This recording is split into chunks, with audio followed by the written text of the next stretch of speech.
Indeed. The Deputy Director for Planning and Research in the Ministry of Foreign Affairs, who is also here representing the Principal Secretary, the President of the Surveyors Institute of Malawi, the Chief Executive Officer of Malawi Housing Corporation, the Chief Executive Officer of Bankers Association of Malawi, Malawians in the diaspora, all heads of institutions present here, all members of the organizing committee of this webinar, distinguished ladies and gentlemen. It gives me great pleasure this evening to moderate this webinar on real estate investments for Malawis in the diaspora, but I also have a co-moderator who will also assist at some point. You will agree with me that this initiative is very relevant and timely, and it also follows on from feedback that was given in our previous webinar that was hosted in December 2021 as a key area of concern for you Malawians in the diaspora. And we have listened to your concerns, we have listened to your comments, and even though subsequent webinars will follow on, we felt indeed that this was a key issue and an important one that required immediate redress. And therefore, the organizing committee consolidated all the feedback, solicited ideas on how to package the webinar, and garnered support from organizations and institutions who are present here today and will make invaluable presentations for your information and perusal as you make plans and decisions for your investments in real estate. And also, furthermore, let's look at the bigger picture that we would like to develop Malawi. Ladies and gentlemen, allow me for a brief moment to run through the program of events for today. In the first segment, and I will be sharing the screen that is with regards to our program today. Right. And so anyway, in the first segment for today, we will be talking about, and this is a thematic area, accessing land. This is the big question, that you all have. How do I access land? Where do I access it? Whom do I go to, or which door do I knock on? All right, and then we'll further delve into issues to do with constructing land, and also you've constructed your investments, you've got a few properties. How do you manage them? And this is specifically because you are indeed in the diaspora. It is very difficult to manage properties at home, relying on relatives or property management companies, or whatever it is that you do. There are presentations which are going to be made by the Surveyors Institute of Malawi, who are going to give us turnkey solutions into accessing land, constructing land, managing property. And also we have a presentation from the Department of Water and Sanitation.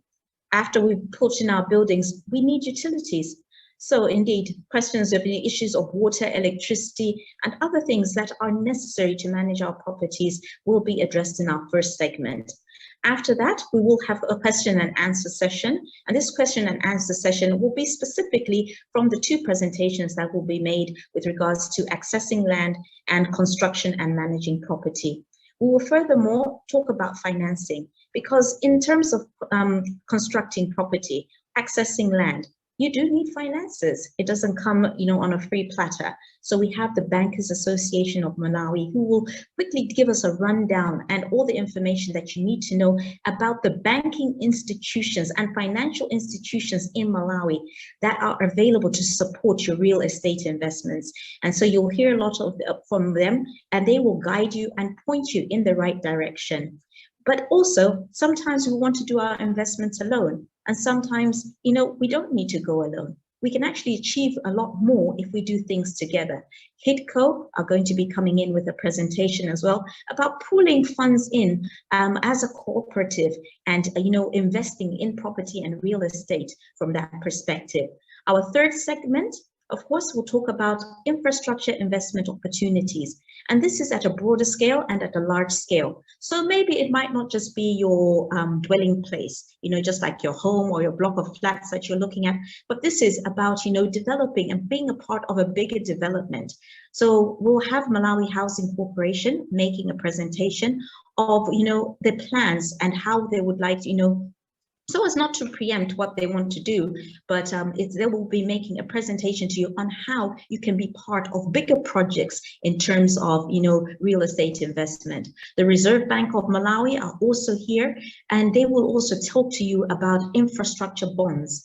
The Reserve Bank of Malawi issues bonds, and there is one that is specifically going to be spoken into about investing in infrastructure bonds. That's your finances being pulled into one area and then financing other infrastructure development. The National Planning Commission are also going to be here speaking about secondary cities. So I'm not going to delve into that or explain. They are here to talk about that. So we have intended our webinar to be for about 2 hours, and the presentation should pretty much run that way.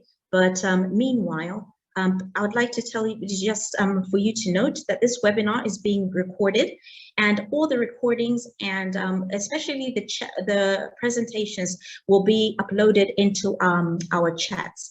And also the recordings will be uploaded onto our various media platforms where it can be accessed by participants present here at the webinar, and also the general public, but even also after the webinar. So as you're joining the webinar, you are consenting to the live recording and its usage afterwards. Should you have any concerns whatsoever, please contact the Ministry of Foreign Affairs within 14 days of this recording.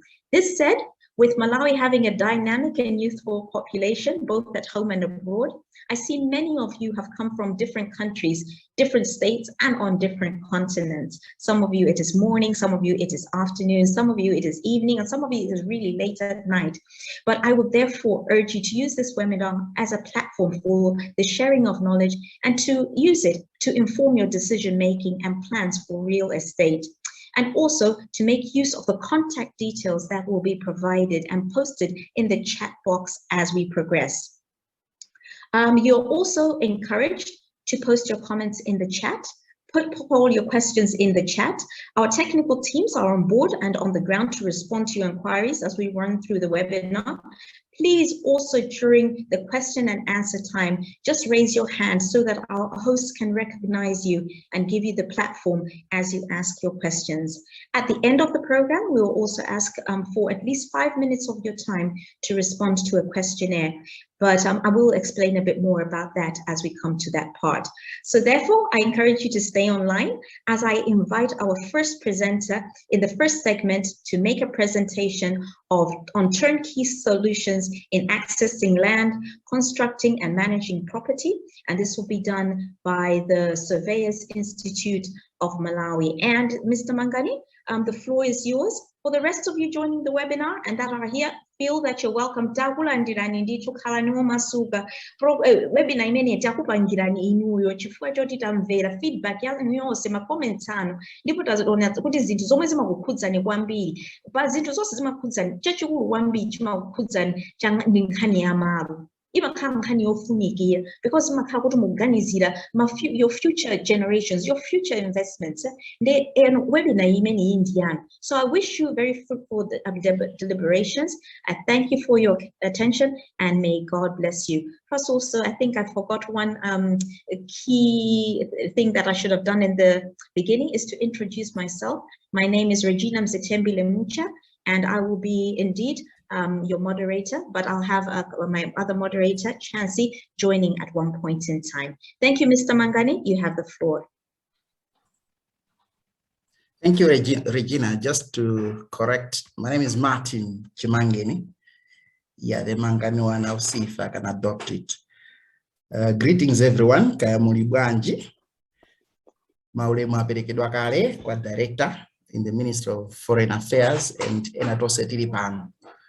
I was encouraged that I should be adding a little bit of Chichewa. So we have brought to you a presentation on the topic that is under discussion today. We are coming from Surveyors Institute of Malawi. I am not alone. Together with me is the Secretary General for Surveyors Institute of Malawi, Mr. Bernard Muleta, and also Mr. Zekaria Chirambo, Chair for the Land Economy Chapter. I will switch off my video just to make sure that everything is all right and flowing smoothly. Thank you.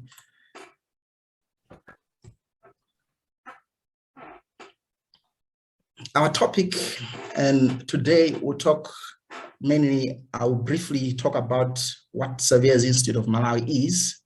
We'll talk about land in Malawi, the types of land and all that, security of tenure, construction, property management.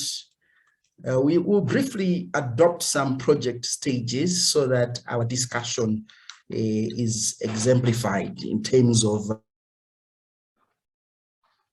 they can run and how Surveyors Institute of Malawi can come in.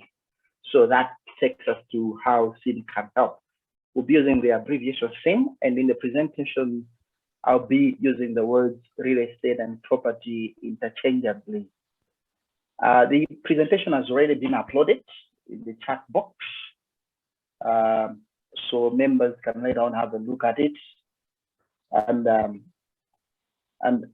we have, and I hope, Surveyors, I mean, the National Construction Industry Council, Minister of Lands, and the local government officials will be in attendance so that they can also take part in respond to certain questions that people authorized in that area. Suffice to say that we'll proceed ourselves to give an indication of what everything is involved. So our aim is basically to provide information about ownership of land in Malawi and to provide information on development and management of real estate in Malawi. We would also like to establish an open link where you members in the diaspora can easily contact Surveyors Institute of Malawi in case you want verification of anything, advisory, or you just want something vetted. I'll talk about Surveyors Institute of Malawi so that you appreciate what we are talking about and how it can be of help. So, about SIM. We are an institute in Malawi, which is an association of surveyors that are recognized under 3 different acts of parliament.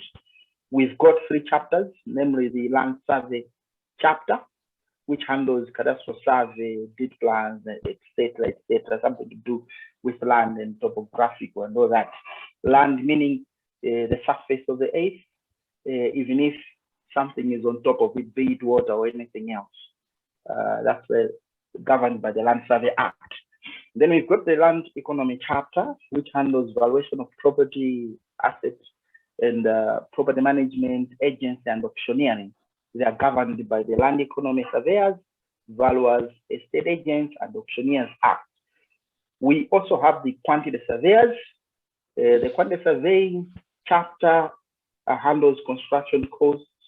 They are experts in contracts, construction contracts, bids, procurement, feasibility studies, and construction economics in general. In other countries, they are called cost engineers. So these are governed by the Architects and Quantity Surveyors Act. They've got one act which also governs the architects in Malawi. But the ones under our institute are the Quantity Surveyors. The association, just as a matter of background, was formed in 1975. The first indigenous president after the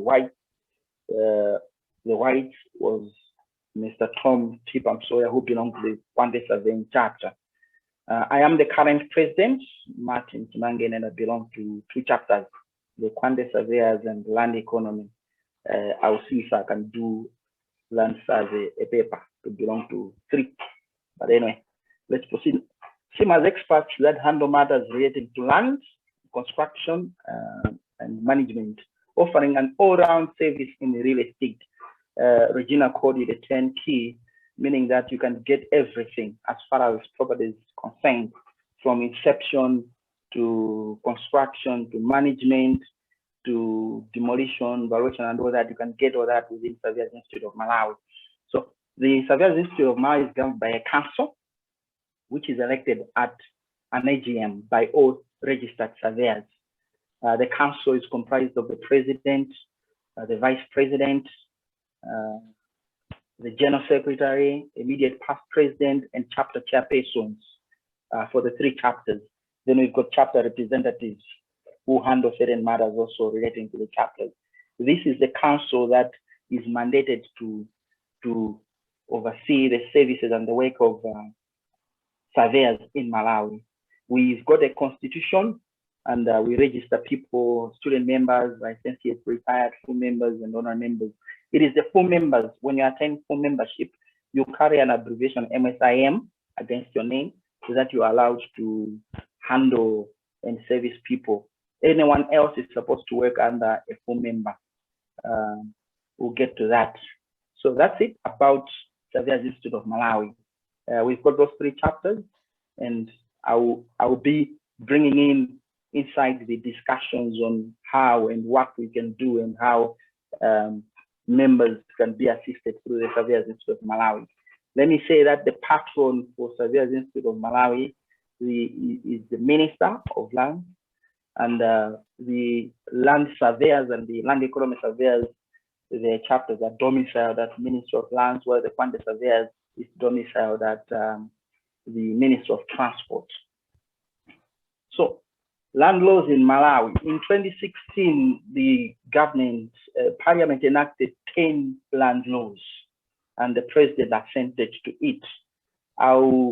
I've already shared this presentation, so I'll not take you through all of them, but I simply want to mention that I'll draw much on the Land Act, the Physical Planning Act, a bit of customary land, which is, of course, important, even though I'm saying a bit, and the Registered Land Act Amendment, a little bit, and Land Acquisition Amendment. The Malawi Housing Corporation, I will not talk about that. Malawi Housing Corporation is in attendance. The CEO will probably have something to say about Malawi Housing Association. So let's kickstart. Types of land in Malawi. Out of knowledge, we need to know that there are 2 distinct types of land in Malawi. The public land, this is government land or unallocated customary land. Customary land is the land which falls under the traditional leaders. If it is unallocated, that falls under public land. Then you've got private land. These are customary estates. Customary estates are also land under traditional leaders. But according to the new land laws, the 2016 Land Act, there's supposed to be a committee to discharge duties as far as land distribution and management is concerned in the traditional areas. They are called traditional land management committees. So, and then you've got the leasehold. Leasehold is whereby you've been given rights over a piece of land for a period of time, say 99-year-old lease, and also say 66 and about. The years may differ. And you've got freehold. Freehold is where you are holding land in perpetuity. According to the new land laws, there is no longer issuance of freehold land, but we still have pockets of freehold land in some districts and some cities. The TSC and all that, they're still freehold. Let me comment on the right there. I've got a note to say that the 1965 Land Act had vested land in the president. So this had followed the tradition of the English law, where land is vested in the crown. But now the 2016 Land Act vested all land in perpetuity in the Republic, meaning that we as Malawians are the owners of this country and the land that is there. Okay. So, some definitions to note. I have talked about traditional land management areas. This means an area demarcated and registered as falling within the jurisdiction of the traditional authority. We see a lot of people buying land in the villages and all that. We need to know about that. And there are customary estates, means any customary land which is owned, held, or occupied as private land within a traditional land management area, and which is registered as private land under the Registered Land Act. The Minister of Lands has actually enrolled a pilot phase. The Minister of Land has actually piloted a pilot phase, has started a pilot phase where they're teaching people in the areas on how this works. Private land means all land that is owned, held, or occupied under a freehold title, lease or title, or as a custom estate. Land which is registered as private land under the Registered Land Act. So customer land in itself means all land used for the benefit of the community as a whole, and includes an allocated land within the boundaries of traditional land management area. Now, we in the diaspora are interested in investing in Malawi, either for our own comfort or for income. I'll talk about that when I'm talking about what development and construction. The Land Act, Section 11I, they specifically designates some land for investment purposes, and we in the diaspora can contact the Malawi Investment and Trade Center. I've put a website there, which shall help you in trying to identify a piece of land for a specific project that you may wish to enroll to undertake. Let me mention also that all land in Malawi, according to the 2016 Physical Planning Act, Malawi became a planning area. Previously, like in Lilongwe, if somebody wants to put up a filling station on the Bunda Road, they would be told that is outside the city boundary, either go to the DC or this and that. But now, the whole country is a planning area, meaning that anything that is done and anything that will be done has got to pass through the planning authorities. We'll share, and our colleagues from Ministry of Local Government will share as well the list and contacts of all directors of planning across the country, because you cannot do anything according to the law without a planning approval. If anything is being done without a planning approval, that is illegal.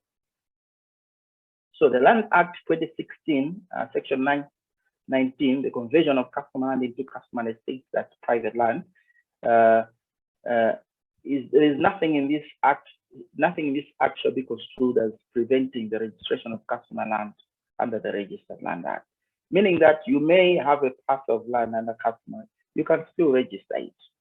So how do we, I'll be a bit quick. I've put the presentation in the chat box and our contacts are there.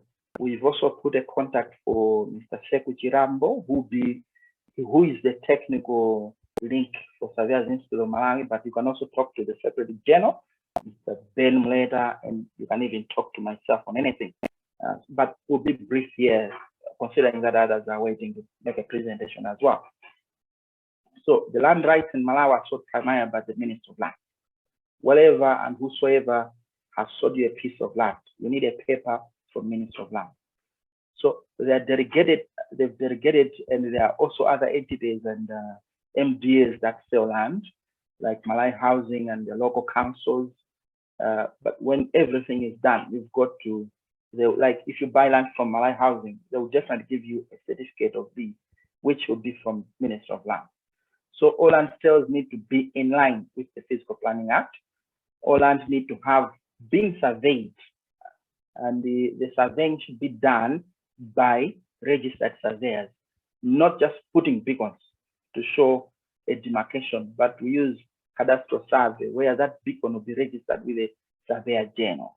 And the deed plans have got to be approved by the surveyor general. This is just to ensure that there's no overlapping.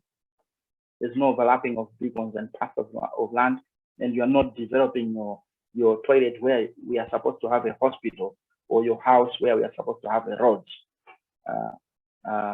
So all subdivisions of land, you can get title for say 5 hectares. You've got that title. When you start subdividing, even that subdivision of land needs to be according to approved planning approvals, planning mandates.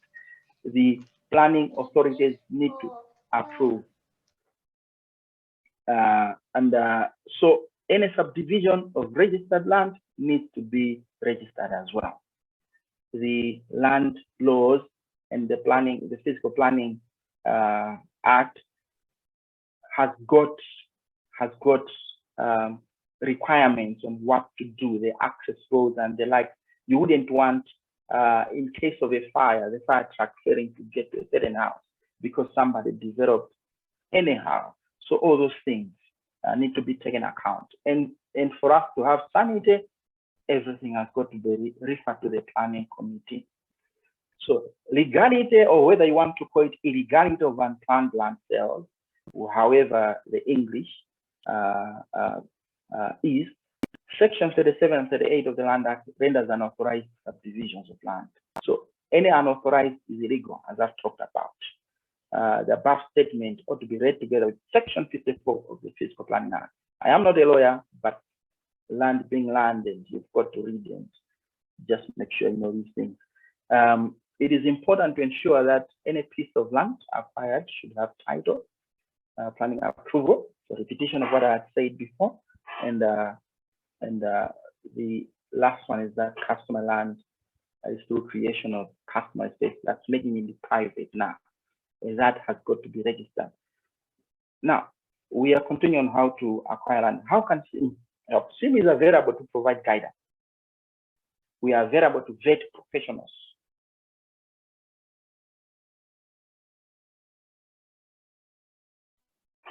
There are a lot of people selling land in Malawi, and a lot of other companies, and many things are happening. There's been that I can call it chaos.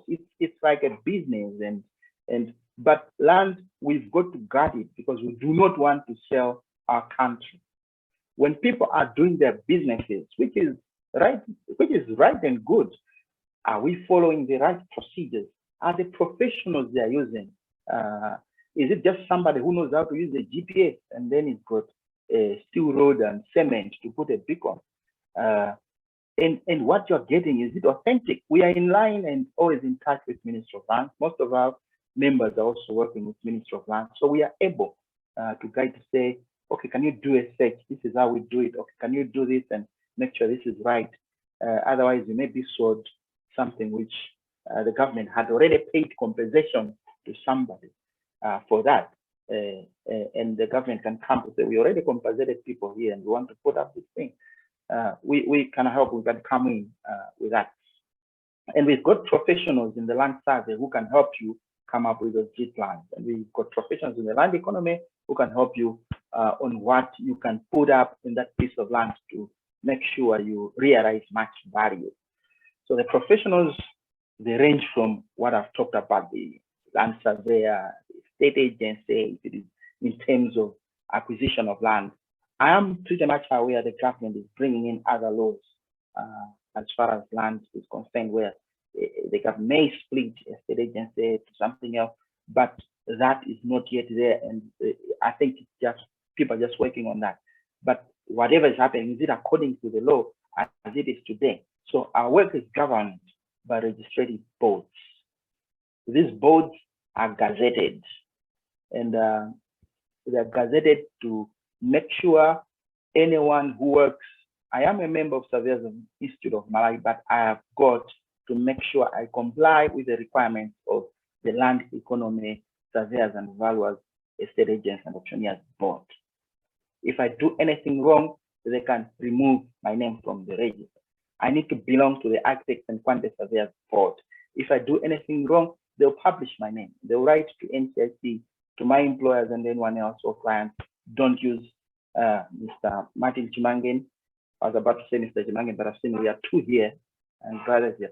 So do not use Mr. Chimangen because he's answering this. Then if you come to Surveyors Institute of Malawi, because we are in touch with these boards, the registrars and everyone else, we should be able to say, hold on, that professional should not sign that document.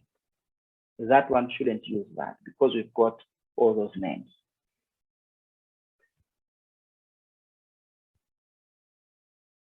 Now, everything I've talked about actually culminates to you having what we call security of tenure. Tenure is basically your time and your occupation and your that security that you own that piece of land.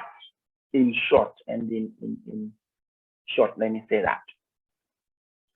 it is very important that you have that security of tenure, because if anyone comes, you can actually produce that title document. Say, no, I own this land. Yes, you can have a sale agreement, but what will be recognized is a proper deed plan and title document. The deed plan would tell the boundaries as registered with the Surveyor General, the area for the piece of land. The title document will carry the name of the holder for that land, as it was registered in the register, and it also define whether it is freehold or leasehold and how many years. So there's rampant selling of customary land in Malawi with no sight on planning and anything else. It is important that we make sure we know what we are doing. We make sure that we've got that security, and we know that the site we are purchasing is in line with the planning regulations and any bylaws. So the whole Malawi, as I've said, has been zoned, and it's a planning zone, all parcels of land. Members may contact him to ensure they are using licensed surveyors for obtaining title documents, or making sure that they're using licensed people for the selling of land, making sure that procedures are followed. We wouldn't want anything can be forged, and anyone can forge anything. Our member, our registered member, if he's found with a case of forgery, that is a serious case. And the government has put up these structures to make sure that people are protected and their interests are safeguarded. It is only the title document with clear boundaries that would show you the security of your tenure. There's a risk of losing your land and money if proper procedures are not followed. The person who sold you may not be there. You may say, this was my grandfather's farm. But when something comes up, that person may not be there. You may not even find them. You need proper documentation. You need, if it is customary land, you need proper papers from the committees and everyone else. Any piece of land ought to have that deed plan and that certificate from land. I'll keep on repeating this so that the casual approach that as surveyors we've observed is probably avoided. I've talked about land, and now let me talk about construction in Malawi. I'll start with a brief history on how things were framed before, as per our understanding and our literature, and how things are now. I'll mention some statutory corporations and some establishments, but others are in attendance here. They will comment later when it is their time to present. So about land, yes, I think there have been complaints that it takes long and all that, but those are issues which we can then discuss with our own and authorities around. Construction in Malawi used to be under the Buildings Department.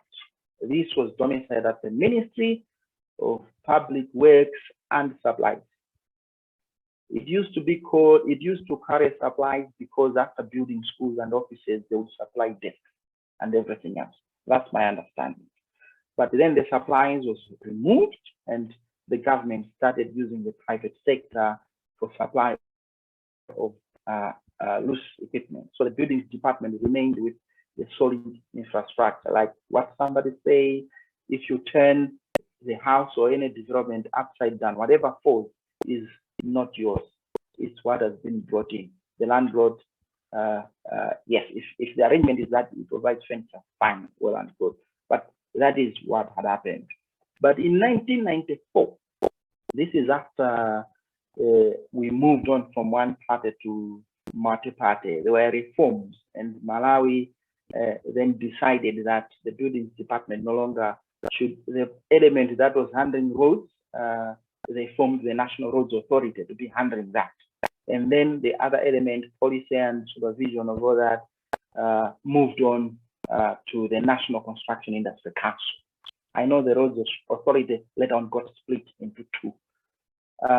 Now the buildings department remained with policy formulation and public infrastructure, planning, designing, consultants and standard adherence, making sure that public infrastructure is of good standard.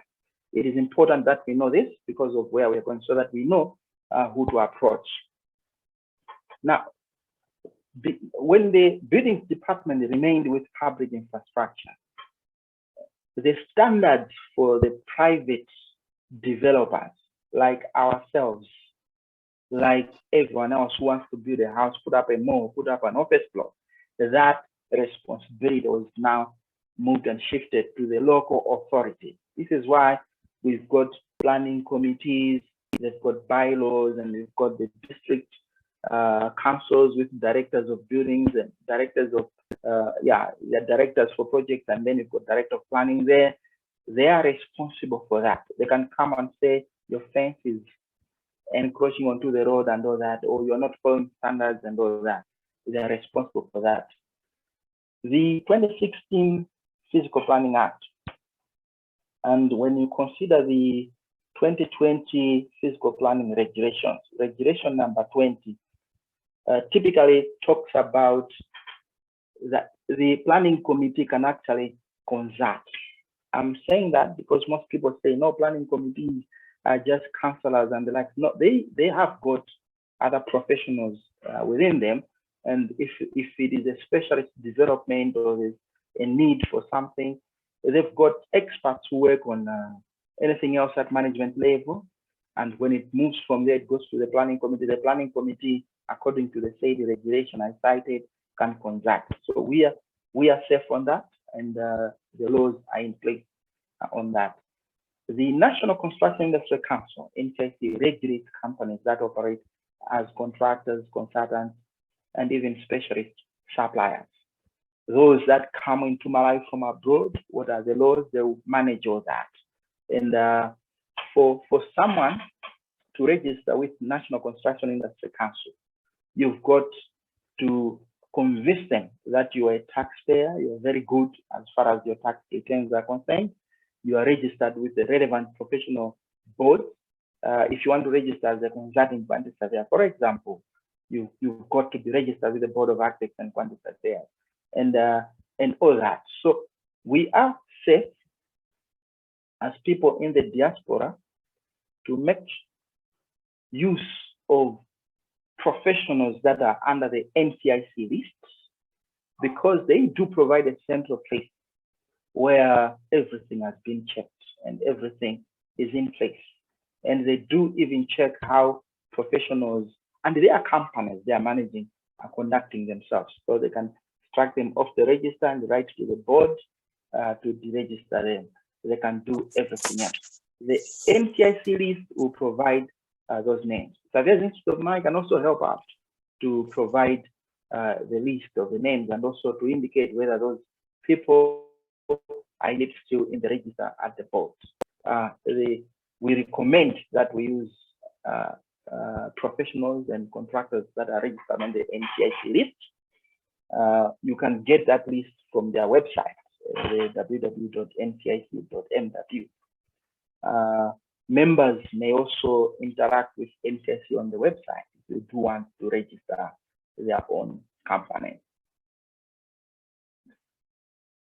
There are also other traditional ways of managing construction where you would wish to have one focal point, say a project manager, a quantity surveyor, and then he manages artisans.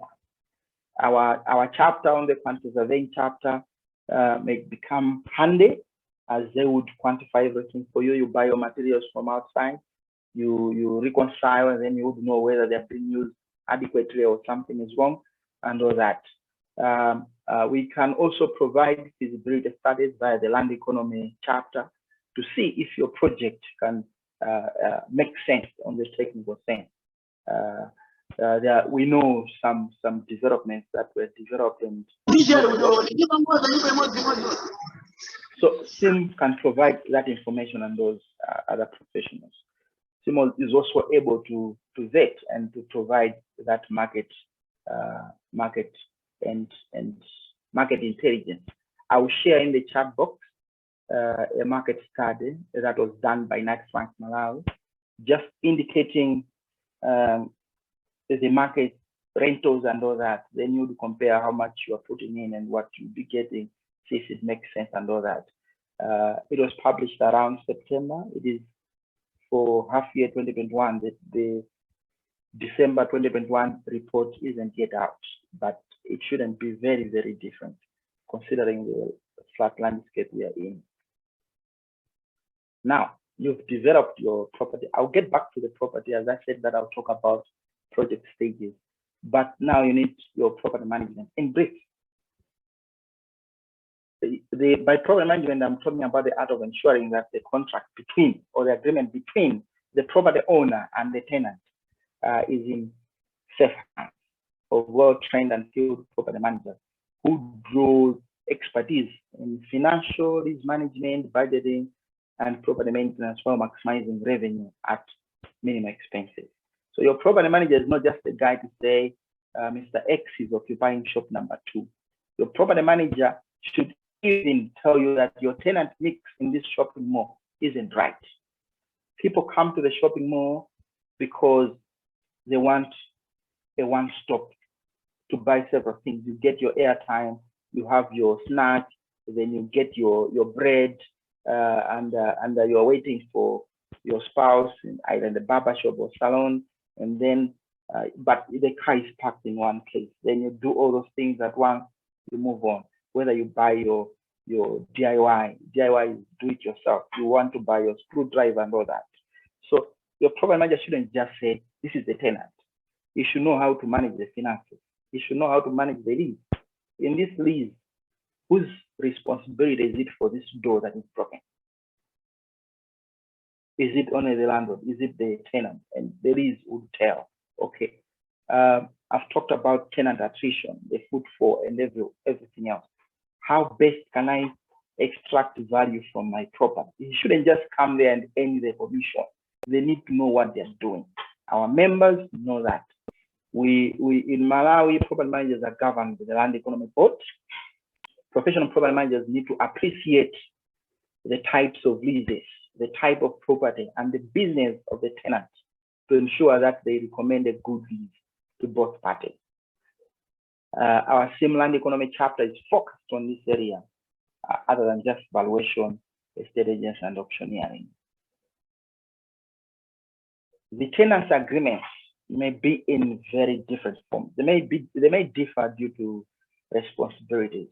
If it is a full repairing and insuring risk, FRI, your tenant is handling the repairs for the external and internal of that property, is handling the insurance and everything else. How should it be drafted? What would be the rental? You'll find people simply say, in area 47, the rental is so much per month. But now it depends. What other responsibilities is the tenant undertaking or is having? Is it a lease that the landlord is concerned with? Okay, the landlord will be coming to paint the fence and the exterior, but the interior, the tenant will do everything else. So there are all those types. Or it may also differ due to period. Is it a 3-month lease? Is it a short stay? You're just coming in for something in Malawi for a few weeks and then you've got that soft agreement. Is it a long-term lease, 5 years and 10 years? What risks come with that? In Malawi, rentals are paid in kwacha. Okay, how do we consider the projection of the inflation when we are determining the lease and then the market and all that? So all those factors, other than just filling up space. It's good to fill up space, but we fill it wisely. So there's a requirement to have leases registered. Your property manager should know that. Otherwise, your lease may not be considered in certain cases if it is not registered with the or if there is no stamp duty. So there are several other issues.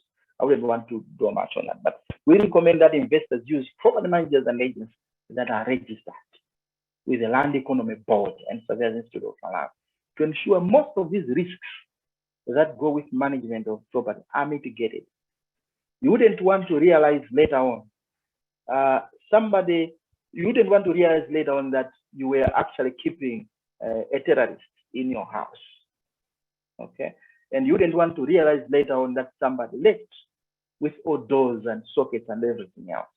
So who does that due diligence? Who does that?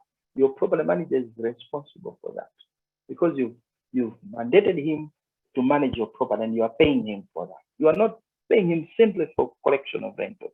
There are also other responsibilities. So the arrangement will provide a response.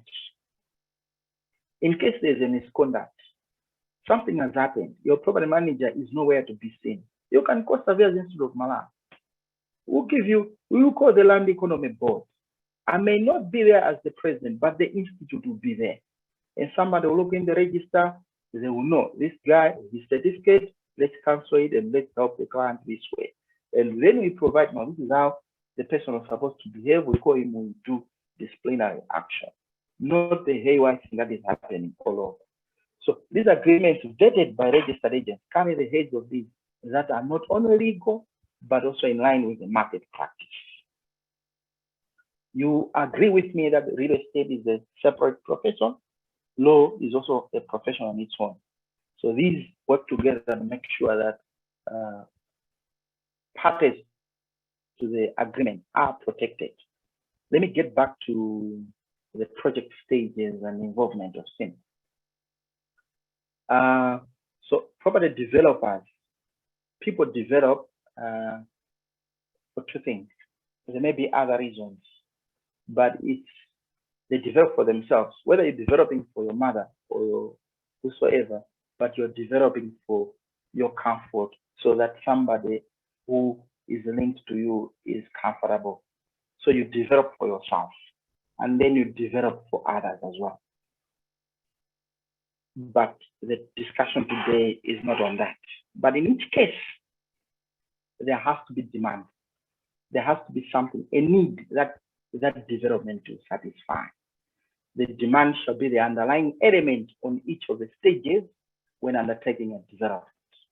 You know what you want to achieve at the end. You know the need you want to meet and what you want to satisfy. So the investment avenues that may be either in a form of direct holding of infrastructure or having equity stakes, buying shares on the stock market, whether it's the shares not yet registered, but you know, that equity stake and joint ventures, cooperatives, these will follow a development process of the subject property. The stages may not follow conventional order. For example, you can start by buying land. Others will start by doing a study. The study will speak to what land they need to buy.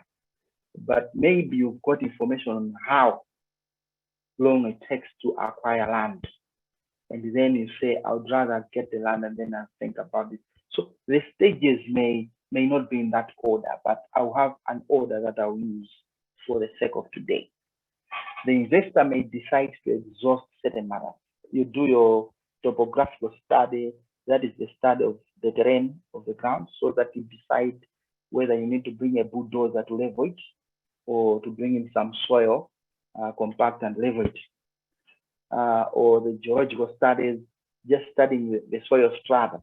Can this soil carry the foundations of my 17-story building? So all those things may come in different stages. So briefly, there will be that concept stage where you are making a decision what to develop. You are searching for the site. Your investigation planning, you are contacting the planning councils. I would like to develop a showroom here. If I proceed with the city council, approve, I'm just conducting my due diligence. Then they will say yes or no, so you know what to do. Or they say yes, but you have to do an EIA, an environmental impact assessment or whatever. So they would advise. The initial financial appraisals, okay, the quantity surveyor tells me this will cost me 17 billion. The property manager tells me this will be giving me 3 million a month if I annualize it. and then equate in which year am I getting back my money, and what will be the return, and all that.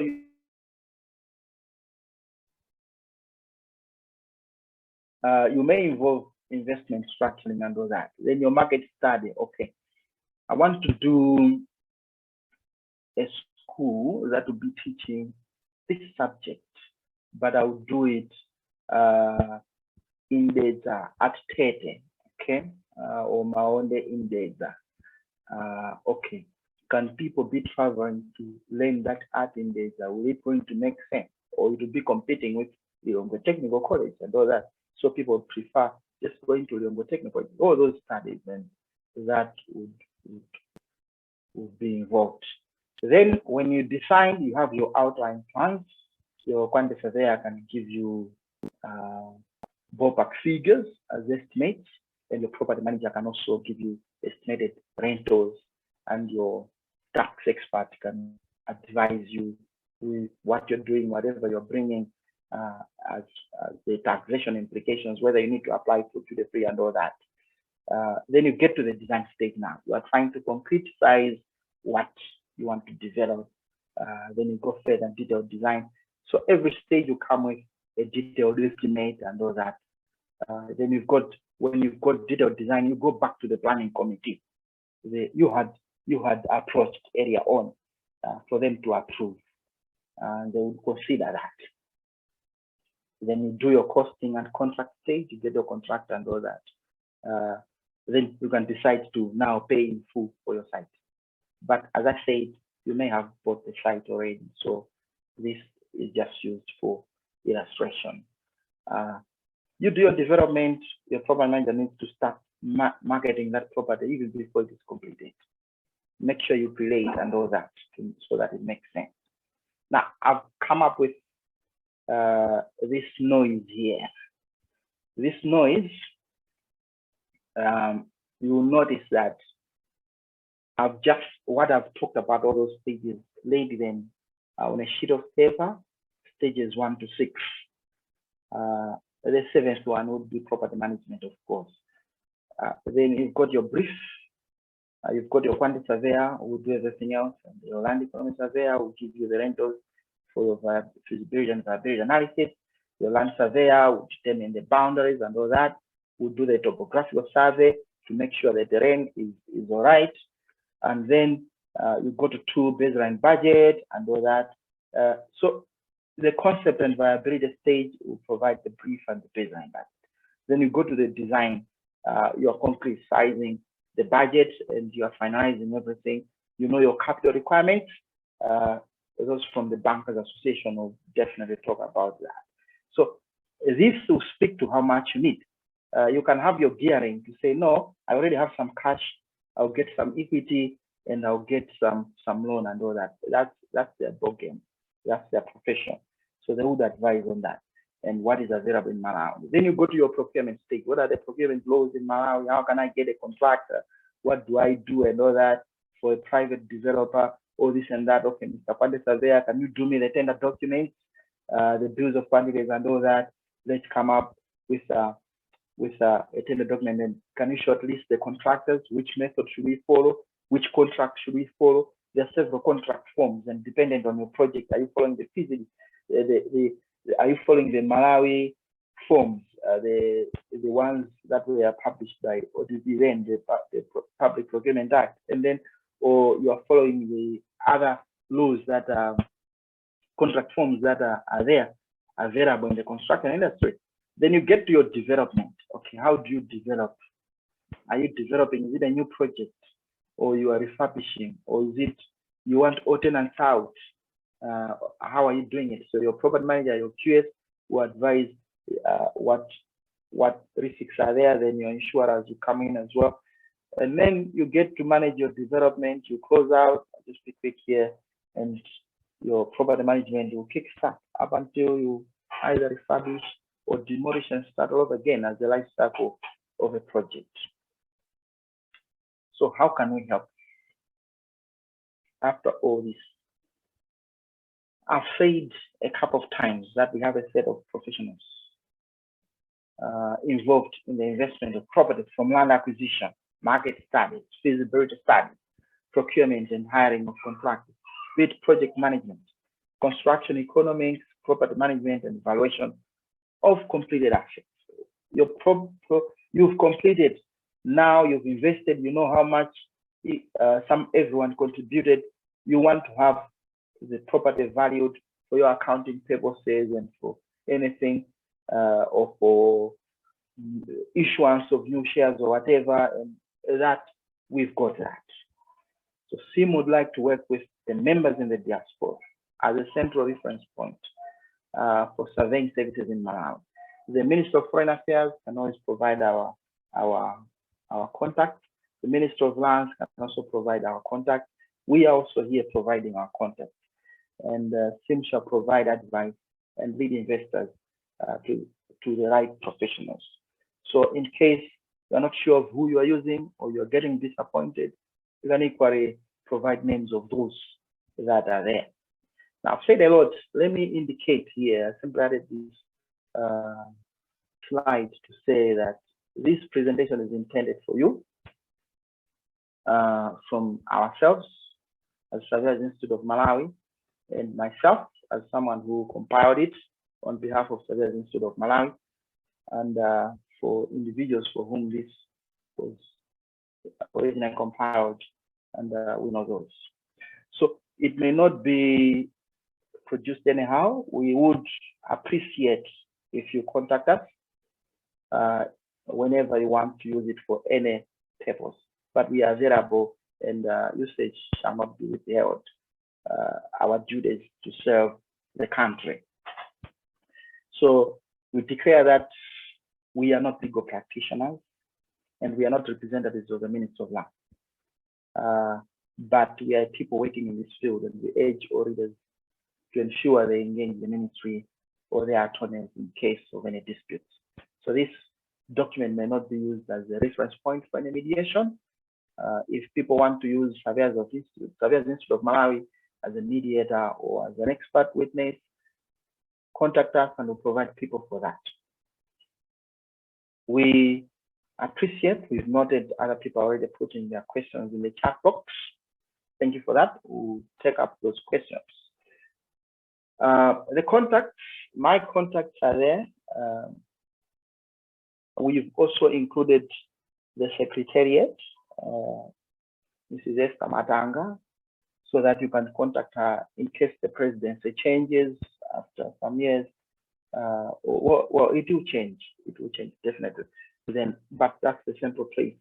We are just finalizing distinct emails and websites, and those should be up in a few weeks' time. But these ones, the emails that are here as well, can as well suffice. The phone numbers are on WhatsApp as well.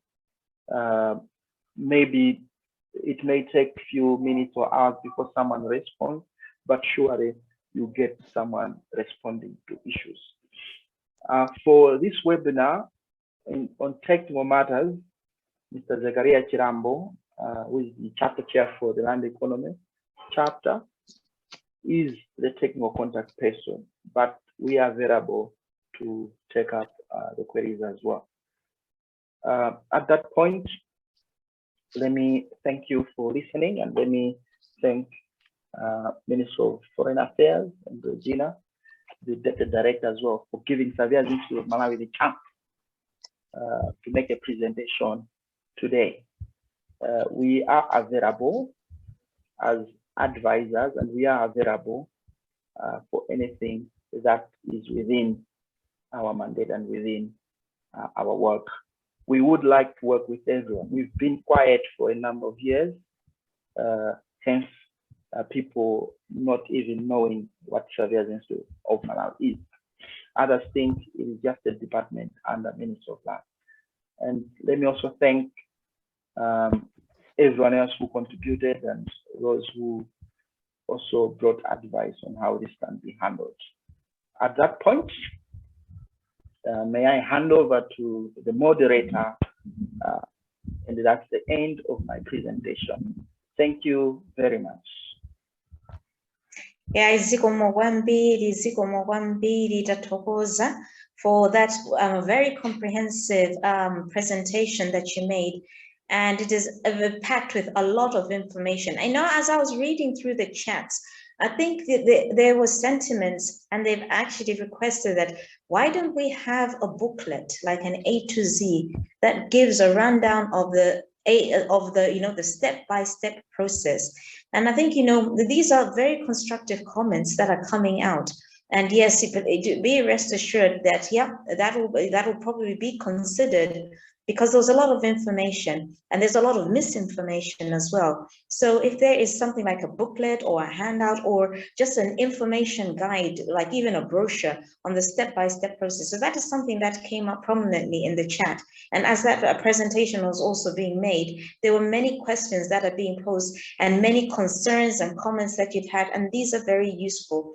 Thank you very much for your comments in the chat. We will have a question and answer session. And yes, some of the, we have our technical experts who are here. Some questions will be addressed right in the chat, but also the presentation that has just been made will be uploaded right in the chat so that you have a reference point that you can always run through even after the webinar. But anyway, just a little disclaimer that you are actually fully responsible for everything that you post.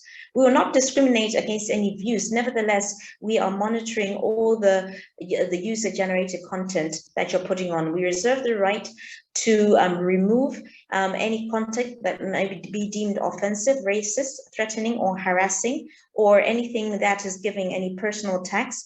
So attendees who do not comply with just these brief standards of contact may be booted out without consent. But also please note that this webinar is being recorded and will be uploaded to our various media platforms where it can be accessed by the participants here. That is after the webinar.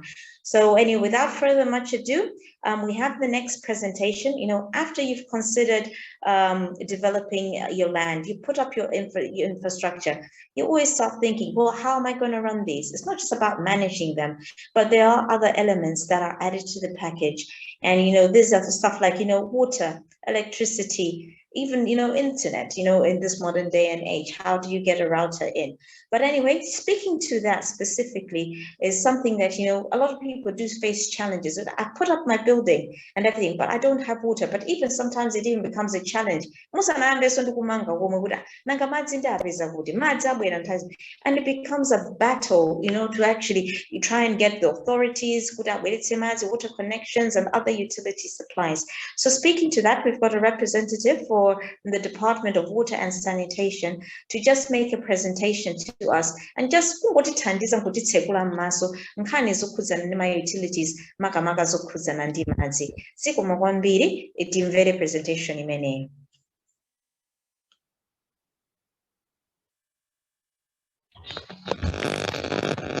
Hello, thanks, Chair. My name is Tito Mayo. I'm from the Department of Water Supply and Sanitation. I'll be making a very short presentation on water supply and sanitation in the country. And as Mr. Chimangen has already highlighted that in order for you to have access to the many services that come with the provisions of land, also among them is the need for water connections. So in Malawi, basically, water supply and sanitation is in threefold. You have water supply services in the rural areas, which mainly focuses on water supply from the private sector itself, or I would say from individual persons. For example, I'd say drilling of boreholes and harvesting of water from various sources such as dams and as well as water tanks that will ensure that you provide essential services to yourself and to some extent to the various communities around you. The second fold is the second and the third fold, I would say, is urban and peri-urban water supply services. This is mostly done by the water boards that are covered throughout the country. Basically, we have three rather 5 water boards in Malawi. We have Central Region Water Board, which covers all the districts around the Central Region Water Board except from Lilongwe, which has its own water board, which is the Lilongwe Water Board. And we have Southern Region Water Board, which covers most of the districts in the southern region, except from Blantyre Water Board, which has also its own water board, which is the Blantyre Water Board. And then we have Northern Region Water Board, which covers the entire region water board, as well as the Ella. I hope you can hear me. As well as which covers the entire of the Northern Region Water Board. Suffice to say, but as much as that these water boards have a coverage of the entire regions, which is the Southern Region, Northern Region, Central Region, as well as the Eastern Region, most of these do not have adequate access to the customers in some other parts of the country. For example, in the rural areas. For example, if I would say that you were into real estate and perhaps maybe you would like to invest in farms, I would say, I don't know if it's owning a farm is a real estate, but I'm sure that with the nature of our economy, agriculture is the main, or owning farms is the main real estate in the country. But in areas whereby these water boards do not have coverage, they do not have jurisdiction, and then in that sense, then you will be required to have your own, I would say, water supply system. And so such water supply systems include dams or filling up of water tanks up above your area, and also reticulating water from groundwater sources. As much as this is the case in the rural areas, it may also not permit us to have the same services in urban areas where these water boards have jurisdiction. We are yet to rectify our Waterworks Act of 1995, which will be rectified to 2022 if all the processes permit. But one of the laws enacted in 1995, which is yet to be rectified, is that in areas with jurisdiction of these water boards,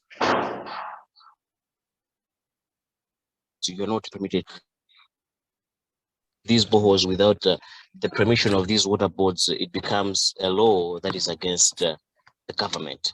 And for such purposes, in order for you to have such access to reticulated sources of water, then you also need to apply to the various water boards. For instance, I would say you're in areas whereby Lilongwe Water Board does not have coverage over its customers. For example, let's say in the deep areas of area 23, Kwachinsapo, Kabinaku, City Kwapi, where water boards cannot have access, then you will have to go through the procedures of accessing them or permitting them to let you sink a borehole so that you have access to that.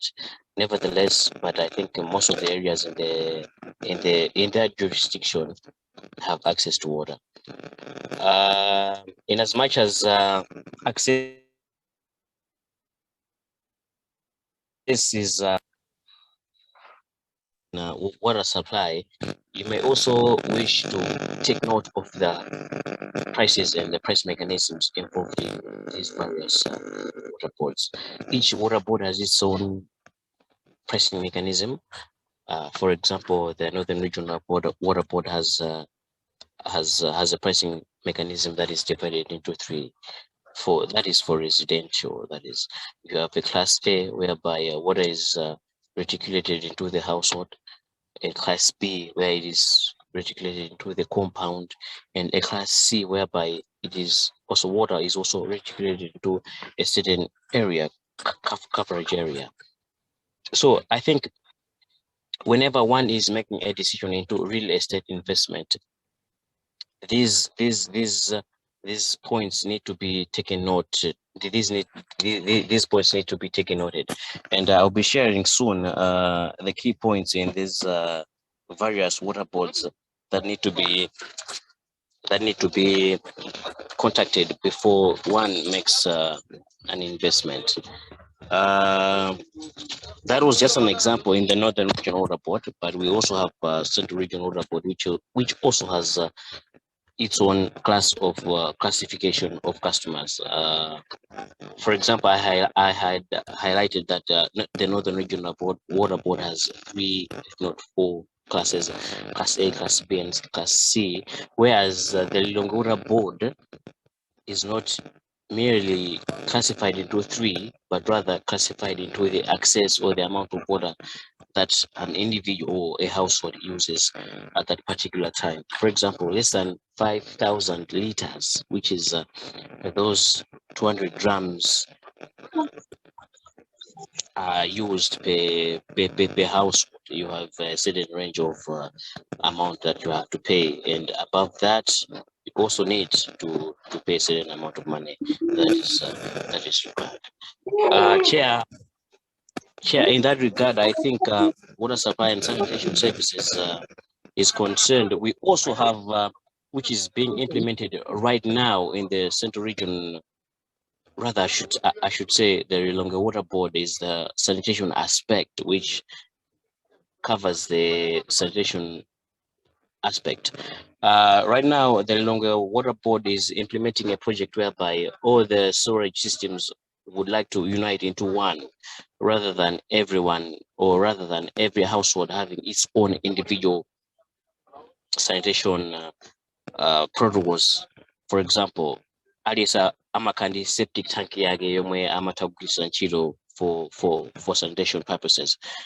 Right now, the Lilongwe Water Board is into this project whereby we would like to unify the sanitation aspect. As you may recall, that we had issues about 5, if not 6 years ago, with the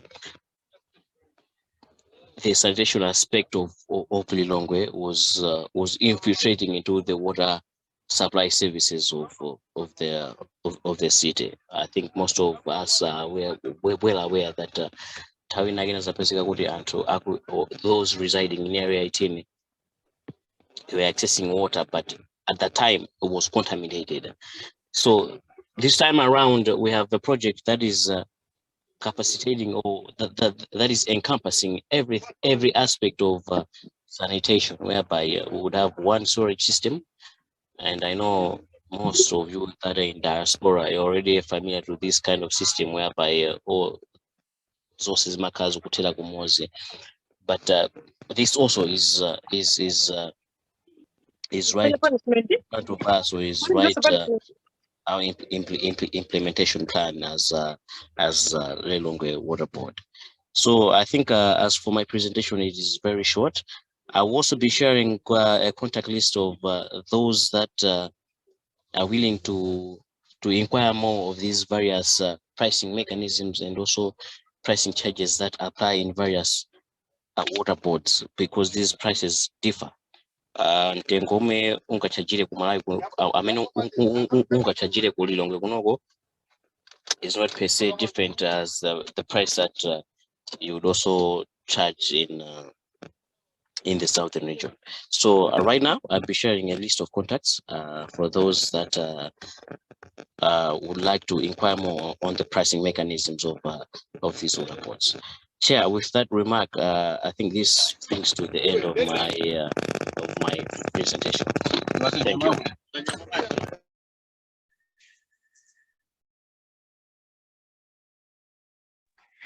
Thank you very much, Mr. Malewa. That is for your presentation, very key. issues to consider exactly, as we are considering, our real estate investment. Then, Malawians this first segment that we had in this webinar was focusing on accessing land, construction, and also property management. And one of the other salient issues that, as we were planning and preparing for this webinar, was to also address the issues of water. So as you can see in this in the screen that is being beamed over by Mr. Malewa, you've got contact details for water board focal points. These will also be put in the chat so that you can have a record of them. But also, as in the first presentation, I will do Zambi to Wodi, Zambi,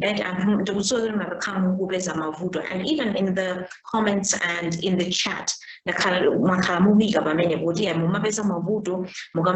deal with my surveyors. And I was Mr. Jan demanding all the quantities surveyors are actually licensed and they are registered with the Surveyors Institute of Malawi. And this one is a registered practitioner. They actually include MSIM.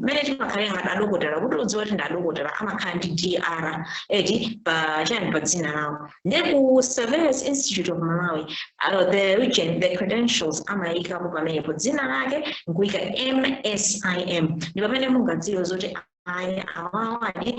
They are following the standards, the guidelines, and the practices under the institute. They want to my contact details, you can always refer to them. So they are over time costs. And in also actually in this one, it costs you take away. You remember for so good, what is it?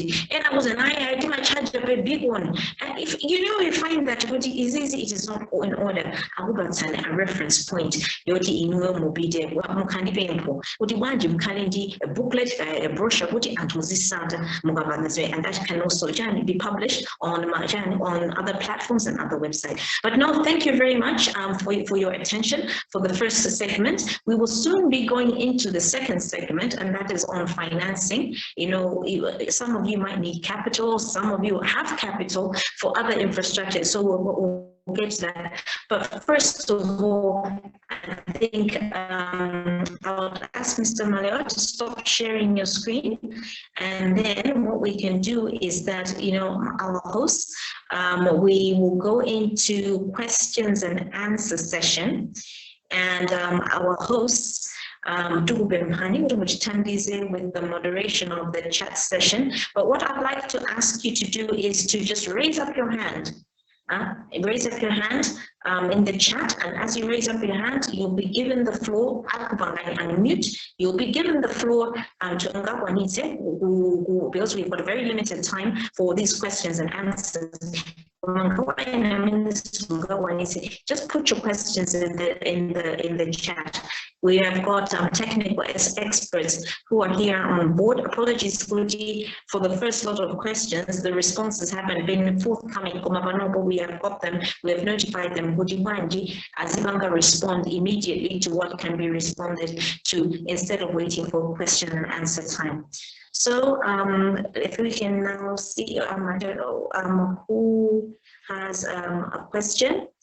Okay, I see Justice Patemba. So if we can allow our host to unmute you so that you can ask your question. There's Justice Patemba who would, I'll just ask you to unmute so that you can ask your question.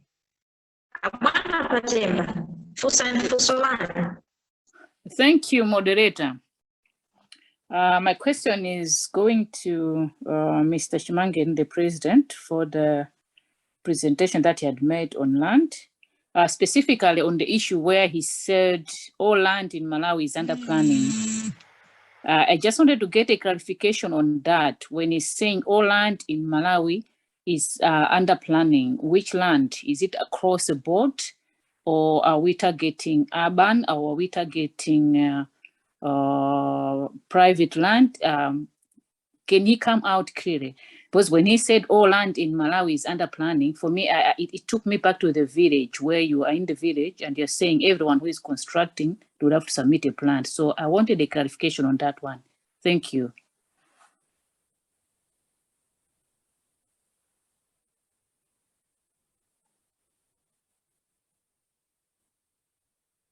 Thank you, Justice Patemba, for the question. Moderator, may I proceed to respond or you take another question? I would propose you take another question and then we'll respond. Thank you.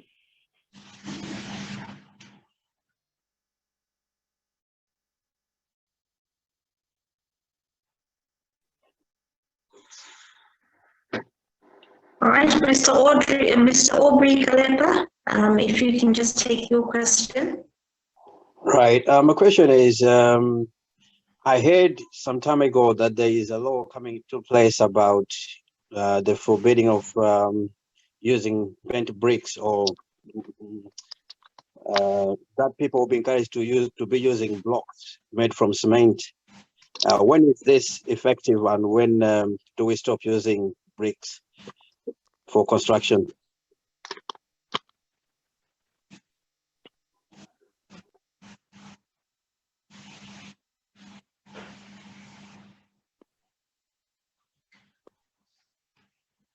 All right, our technical experts who are here in the webinar, who have the responses, can you please provide those responses to them?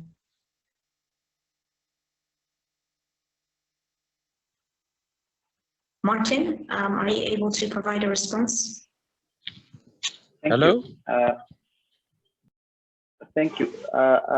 My colleague, Zakaria Chirambo, will provide some responses as our technical link, but because my name was mentioned before it comes in, I should be quick to say that I would appreciate if the question is taken up by a representative of Ministry of Lands, and also the other question on the usage of bricks.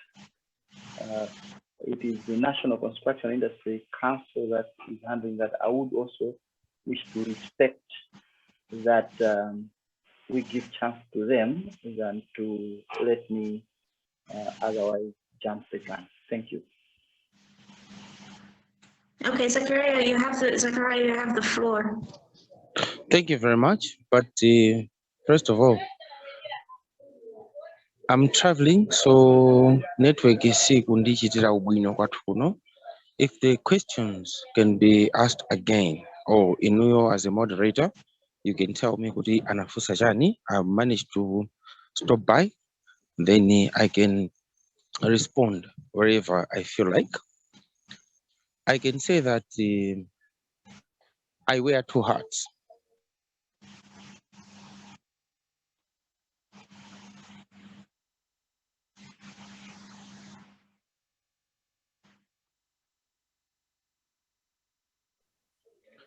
Has been legally ministry can guide, since we don't have Minister of Lands here present. And then as an institute, being a chair, I'll be able also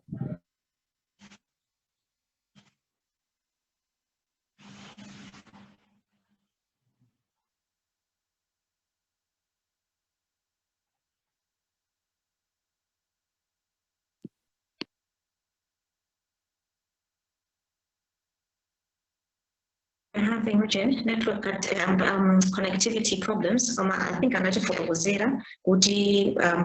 network is and so what we'll do is that we will, in the interest of time, let us probably move with your indulgence into the next presentation. And once he is gone online, we'll communicate to Jim directly so that he can just put the responses in the chat. He's got access to the chat, and yeah, we can just ask him to just go into the chat. Right. Chair. Yes, I see that there are a lot of hands, well, if I could just encourage, if there's a burning issue, we will have another question and answer session coming up. But if we could do a run through the presentations, we respect all the questions that you would like to ask with regards to the first and the second presentation. And as I alluded to earlier on, that yes, indeed, we have various investments, but all these investments just don't come about. There is always an element of financing. Now, a lot of you Malawians in the diaspora, you've already invested a lot in Malawi. Some of you have built property, some of you have already accessed land, some of you have got land that has been handed over down to you as a part of your inheritance. But even in order to advance those plans and going forward, you still need finances. Some of you will need to channel funds into Malawi for those developments. Some of you would like to have supplementary income, considering issues of mortgages. Can you get a mortgage to buy a house?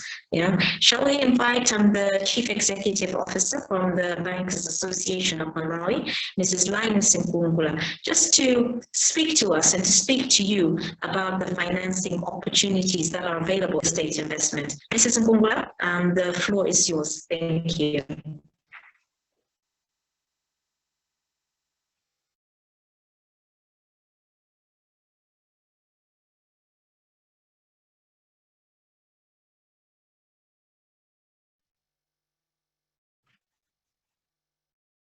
Mrs. Nkungula, are you there? All right. Mr. Mbedza, are you ready with the presentation from HIDCO so that we can run on to the next presentation while we're waiting for Mrs. Nkungula? Or is it Chifundo taking the presentation? Can you hear me, Bonreta? Yes, I have. Chifundo from Bankers Association, are you taking the presentation? Yeah, I think there's Joshua from Standard Bank who do a presentation on behalf of Bankers Association. All right, thank you. Then let them roll. Yeah, okay. Over to you, Joshua. He's online.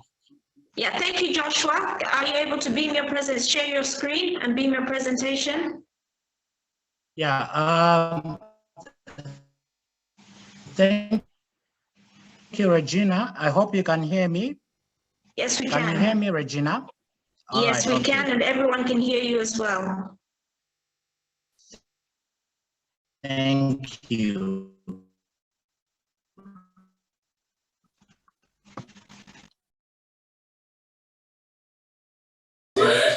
So thank you very much for having us today. I take it as an opportunity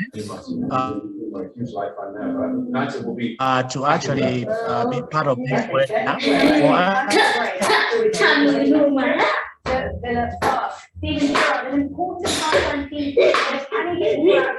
In the second half, or can Brown Branding say, hold on?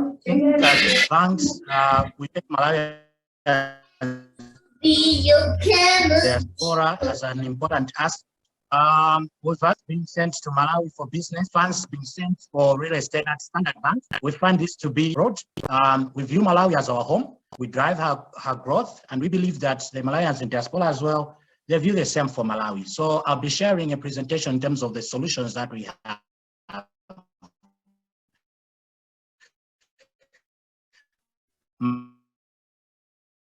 My name is Joshua Banda. I'm the head of affluent and high net worth clients. Get through in terms of the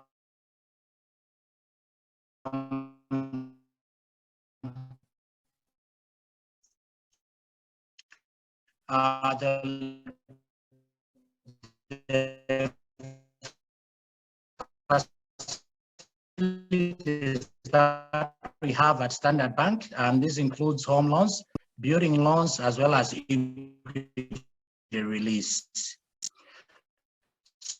So just a little bit about Standard Bank. We've got 18 banks all over Africa, as well as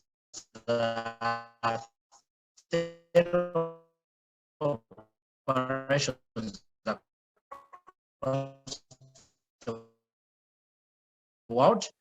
In terms of our business activities, we are divided into also business, business and commercial, consumer, and high net worth. So for real estate finance solutions, they normally fall under the consumer and high net worth. So where I represent, it's called Affluent Diaspora. The bank and say, I'd like to purchase your note. So basically the main feature, it's very open. This loans for anyone from 21 years back in a period, minimum amount that we normally allow for people to access these facilities.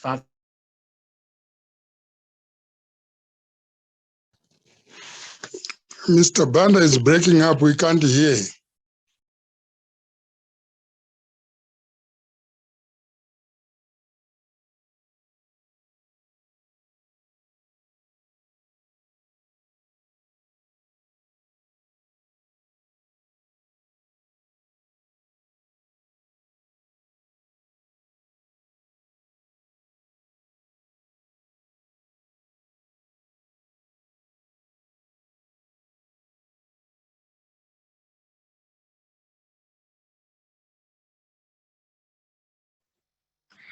Right. Sincere apologies for that. I think we have lost Mr. Banda. Joshua, are you still there or not? I think we have lost him. Yeah, okay. We'll try and reconnect him and bring him back in, but it seems that he has been booted out. So while he is going, he's coming back in. Chifundo from Bankers Association, if you can just liaise with him, we can take another presentation while he is getting set up and just managing his network. But if I could also ask all the other participants to put yourselves on mute, please put your microphones on mute because we can hear what is happening in the background and it's also interfering with the clarity of sound on the presentations. Mr. Mbetsa, are you available to make a presentation from HIDCO? Yes, I am. All right, Mr. Mbetsa, please, let's have the floor and then Bankers Association can come in after you. Thank you very much for taking up this spot. Thank you so much. My presentation is, I've titled it, "The Future Belongs to the Organized." And this is a tagline from NASFAM I really like, and I think it ties into what I want to present. Basically, we know for sure Malawians are all over the world, and Malawians have successfully organized themselves into social groups and networks. We support each other for funerals, weddings, independence celebrations, bridal showers, so many social activities that we really support each other. However, most of us have not done well in organizing ourselves into economic or investment groups. Individualistic tendencies have majorly taken center stage. However, there are a few exceptions, but they tend to limit the number of members to in participation of that activity. Therefore, there's very less impact that is seen around. As we all know, Malawi is a beautiful country, but we also know that we have very poor infrastructure. We cannot compare ourselves with our neighboring countries, and other countries like South Africa, Kenya, Rwanda, Egypt. The list is long. The bottom line is that there's no one out there that will improve the outlook of Malawi but ourselves. We need to get organized and change the face of Malawi. And our hope really is on our fellow Malawians, that all of you that are in diaspora. As you are aware, real estate investment is capital intensive. So joining or coming together will be able to make it possible for us to do something that is great for our country. My fellow Malawians, it's time we transition from having just the social networks. We need to transition them to investment and economic networks. Let the social networks springboard into investment networks. The generosity that we show during funerals should spur us into economic actions. Why can't our social networks turn into real estate investors in Malawi? Why can't we have our own Chinatowns like we see our colleagues from China? We establish our own towns in Malawi. We can, build, high-rise apartments, schools, hospitals, universities, campuses, shopping malls, like the ones that we see wherever we are. These are, I would like to show you the success stories from other countries in Africa. In Kenya, for example, 300 Kenyans in diaspora joined to build a multi-billion estate in Nairobi. You can see the structure. That was the plan, and they've done this between 2019 to 2021. Another group of Kenyans, 500 of them, they were able to put together what they call Diaspora Investor Town, which comprises a university, a hospital, schools, and on a piece of land of about 3,000 acres, which was donated by the community. And this area is expected to host 90,000 residents, 30,000 students, and around 500 SMEs. I mean, these are very good examples of what has been done by our friends. This, I just wanted to share with the picture. These are the Kenyans that built the Diaspora Investor Town. So if they are doing it, we can also do it. Ethiopia, yeah. And what I was saying here is that the Ethiopians in diaspora got organized and were able to contribute to a big project, which is the dam. And this cost, they were able to contribute to raise $2 million within a period of 6 months, which is great. It means that these people, they were working together as a team. So this is the dam that they built, and I think this is the kind of infrastructure that we need in our country, so that maybe we can sort out the electricity and water problems around the country. So how are these people succeeding? Number one, they are very proud of their countries. They have very strong networks. They believe in working together. They support each other regardless of their status. There's little or no pull-down syndrome. There's no envy. There's no tetanus syndrome. You know what I'm talking about. They have continued with the tradition of working together in groups or communities. And I would like to give an example. With some of us who are a little older, we grew up in the villages where the whole village will come one morning to help one family to build the walls and also roof the house. So they were working together as a team. And these other countries have continued that tradition. And there's a good case. We have successful cooperatives in Kenya that have done so well. If you talk to any Kenyan, they will tell you that either themselves or their family, they have been part and parcel, or they have succeeded through cooperatives, because they have been either they joined or their parents were members, and that's what the money from those cooperatives helped them to go to school. The other reason why they are very successful is that they trust each other. Now, let me give an example of HIDCO. HIDCO, we got registered in May 2018, but we were fully operational in 2019. The majority of the members to date are those that are in diaspora. The HIDCO members in diaspora have created a strong network. First of all, they created what they call Malawi Builders Network. This group has been there since 2019. It has got over, actually, they've got 2 groups because it was oversubscribed, where the Malawians share information, they, advertise their businesses and so on and so forth. So now it is out of that group that HIDCO was developed. And these people that joined HIDCO, they trust one another, because at the beginning, for them to transfer money to Malawi, they trusted each other to the extent that they were sending money to one of the members into their personal bank account. Until they've pulled at the end of the month, this member will transfer that money to Malawi. Until later on, they were able to open an account, which they called US Malimana, where they pull their resources and send the money to Malawi, directed to our FDI account at National Bank. So that's trust out there. HITCO has been operational at least for 3 years, as I said. We've grown our membership to 175. Our assets are now over 400 million. We've been able to pay 20% patronage refund in the last 2 years. Our members have managed to acquire plots at a very affordable prices. Our plots are bigger, actually.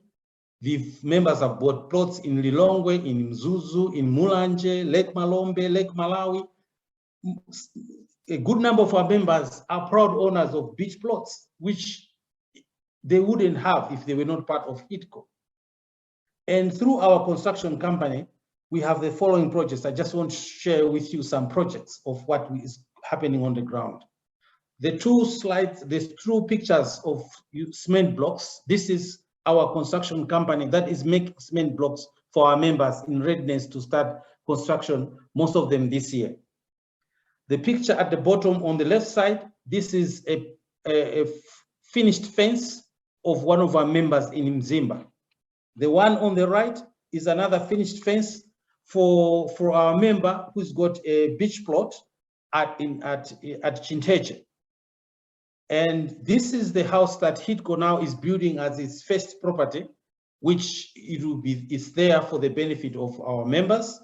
And I think by end of March, or at least by June, it will be fully finished. And we already have a tenant for that house, which is good for the organization. And this house is for our member who is resident in US. And this is Mulanje, as you can see from behind there. And she's going to build 5 or 6 or 8 houses in that complex. So this is the beauty of people coming together, because they are out there and we are here on the ground to implement their projects. Now, this is how we envision our Chitedze, what we call HITCOville 1, which is how it's going to look. We're going to have single houses, we're going to have duplex. So that's how we are planning to build our estate in Chitedze. This is going to be our gated community at Chitedze. Now, what are the factors that make a cooperative successful or a group successful? Number 1, the members must be willing to work together and they must trust each other. Number 2, there must be a lot of members, because incomes are not always, disposable income is not that much for most of us. So, but if we have more members, we'll have more capital to do our business. Number 3, there must be continuous and steady share contribution until such time you have enough assets that are generating income on their own or cash flows on their own. That organization must have professional management. That cooperative or organization must have committed leadership. Like in our case, we meet usually on Sundays. We start our meetings at 7. There have been so many meetings that they run all the way up to 11 p.m. or 12 p.m. Malawi time. Why? Because the leaders want to make sure that we get what the members want. There must be continuous member education, member involvement, and information sharing. Audits are very critical. The accounts must be audited, they must be open and transparent, and we must have annual general meetings and elections every year as required by the law. Now, I want to go back to the theme of my presentation, which is the future belongs to the organized. I am appealing to Malawians, especially those in the diaspora, to get organized. You can form cooperatives. You can form companies, investment companies, or associations. If you come together, you are going to do a lot for this country. What I'm saying is, if individualism will get us nowhere, but together we can do more for ourselves and for our country. There are many opportunities for real estate development in Malawi, and we are the only people that can change the face of Malawi. It's a game of numbers. If 100 Malawians came together and each saved 1 million, they would have pulled together 100 billion. And for those of you that are out there in diaspora, 1 million is not a lot of money when you convert the dollar, when you convert the pound, you know, or the euro. You can easily raise 1 million. And if you are 100,000, you are going to have 100 billion. And with that 100 billion, you could be able to build 2,000 3-bedroom houses. And if all of them are occupied, you'll be able to earn 6 billion annually. If all of them are occupied. What if there are 1 million members? It should be 1 trillion. So this is why I'm saying the future belongs to the organized. That's the only way we will be able to achieve a lot for ourselves and a lot for our country. So finally, I'm saying, come and be part of HIDCO today. You don't need to start from the scratch because you've been there for 3 years. Now we are going to the 4 years and you are going strong. However, the choice is yours. You can join HIDCO. You can create your own housing, another housing cooperative. You can create your own investment company that is going to invest in Malawi in real estate. Because there are many of us here. We can do so much for this country. And that's why I'm saying together we can make it happen. Below our contact address, phone numbers, we have our email address there, we have our website, and we also have our social handles for Facebook, Twitter, you know, and LinkedIn and so on and so forth. So you can easily, through Google, HIDCO, MW, you'll find us very easily. So thank you so much for listening, and we wishing you all the best. Please, let's come together and create organizations that are going to invest in Malawi. Thank you so much. Thank you, Mr. Mbedza, for your presentation, and really appreciate that you have been resilient. And also, I really want to, on behalf of the organizers, appreciate all of us who have maintained our presence after that disturbing incident. Just to encourage all of us who are able to do so, to share the link with groups of Malawians. We should not use the social media willy-nilly. I think this is one of the issues that we were afraid of. At least we were made aware that, you know, there could be a risk. So only share with Malawians in diaspora. Let's not share on social media. We had a presentation by Mr. Joshua Banda, who was supposed to actually give us a presentation on the banking.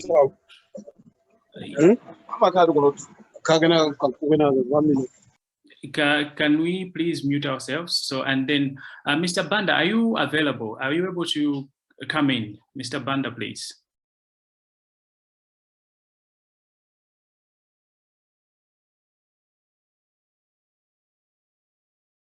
Okay, while we are waiting for Mr. Banda, Mr. Esau, I see you are raising a hand. Would you like, are you making a comment, or could you please make a submission, Mr. Esau?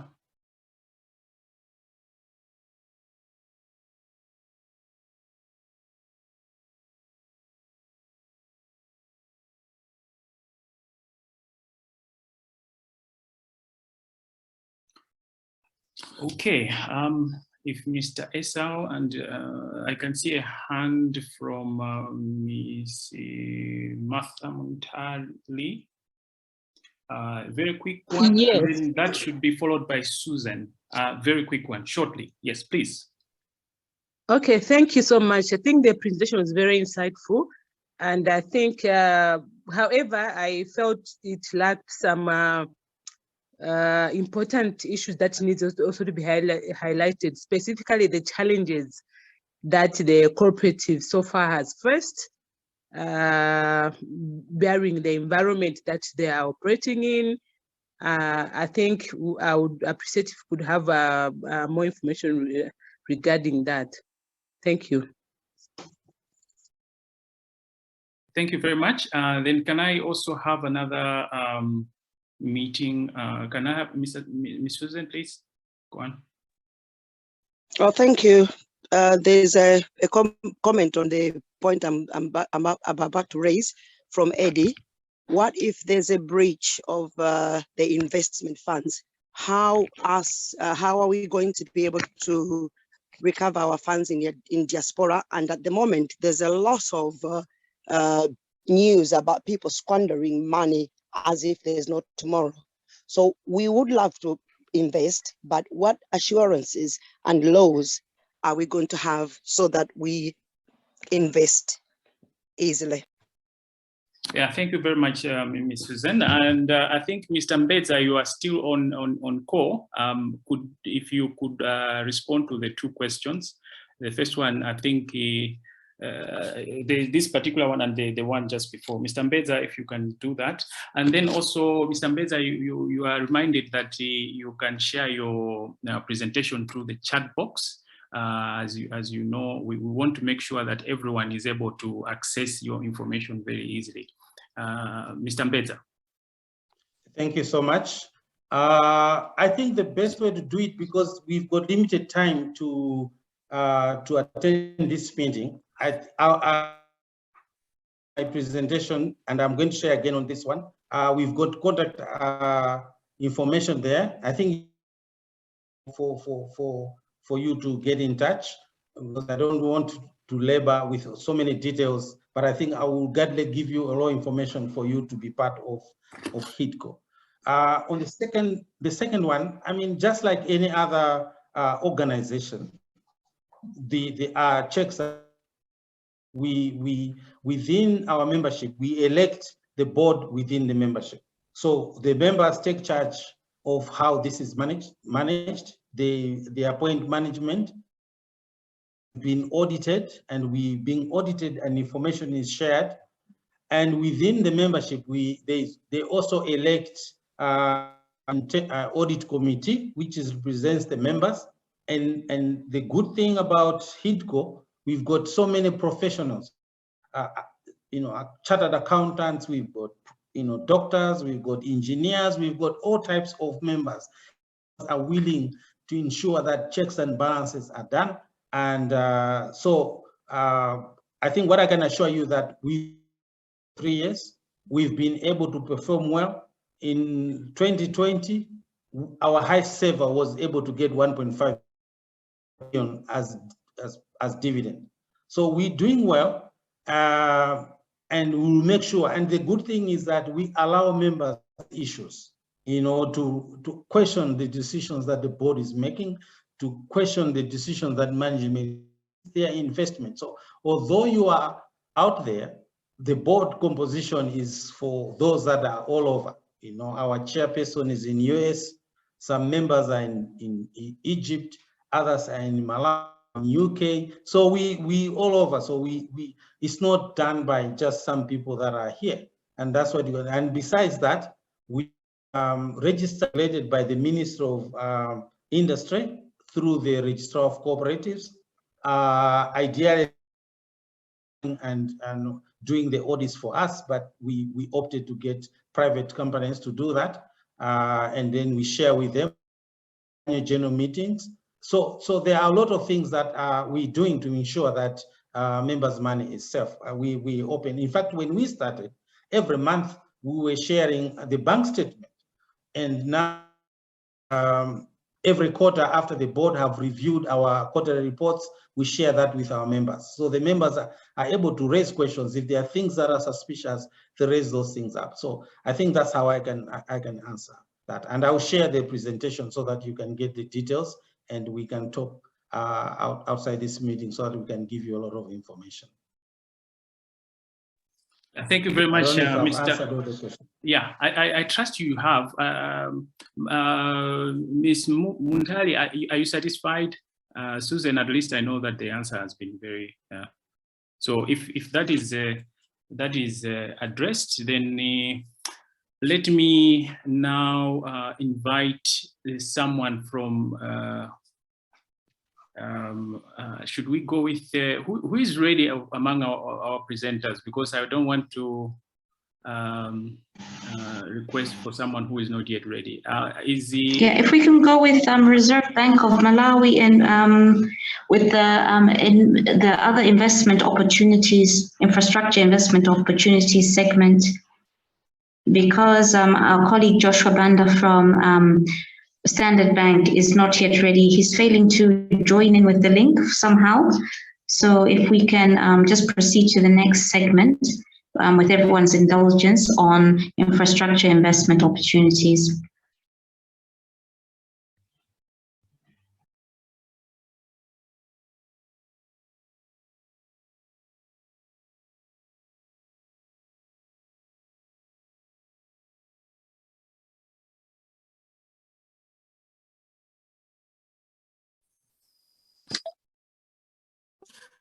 Thank you so much. My name is Chikumuto Gareta from Reserve Bank of Malawi. I'm a senior analyst in financial markets department. So we deal with market development as well. We're also an advisor to government on many issues. My friend Richard Zimba from Ministry of Finance, Data and Aid, will share the presentation on the infrastructure development bonds. That's a program that we have, and I think let me hand it over to Richard Zimba. I'll be able to come in whenever necessary. So thank you so much, Richard. Can you be able to share the presentation, please? And I will join you whenever I'm needed. Thank you.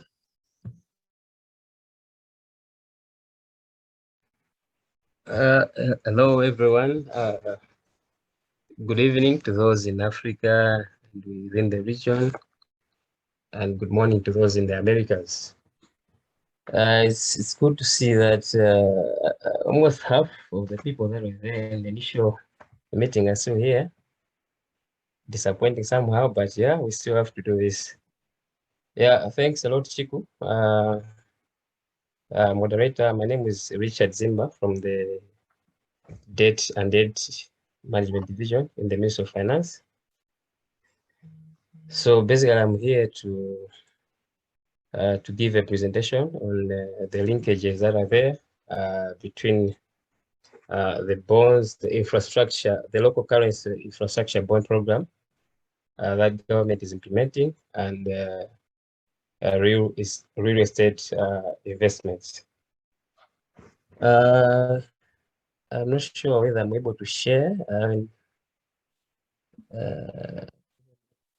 Try.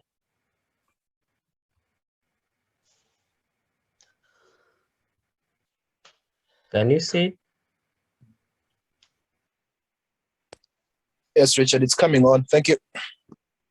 All right, thank you so much. So basically, my outline is like this. I have a background. After that, we'll look at the infrastructure needs that Malawi as a government has, and then potential financing sources, and then we'll zero in on the implementation status of the local currency infrastructure bonds that we are issuing, and then we'll try to link this program with the real estate investment. Sorry, there's development there. I think it's just an anomaly. It should be investment. I think that's the circulated theme. So just as a matter of background, as some of you are aware, Malawi is now implementing the Malawi Vision 2063, whereby by the year 2063 we aspire to be a middle income economy with a developed and inclusively wealth middle income economy. Towards the end of last year, as we are trying to implement this vision, the National Planning Commission of Malawi, and indeed the entire government of Malawi, launched what we call the Malawi Vision 2063 first 10-year implementation plan.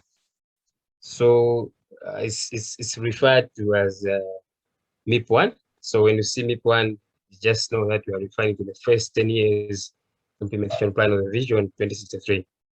So in the MIP1, the aims are we aim to catalyze wealth creation and inclusive growth through speedy provision of critical infrastructure and public services.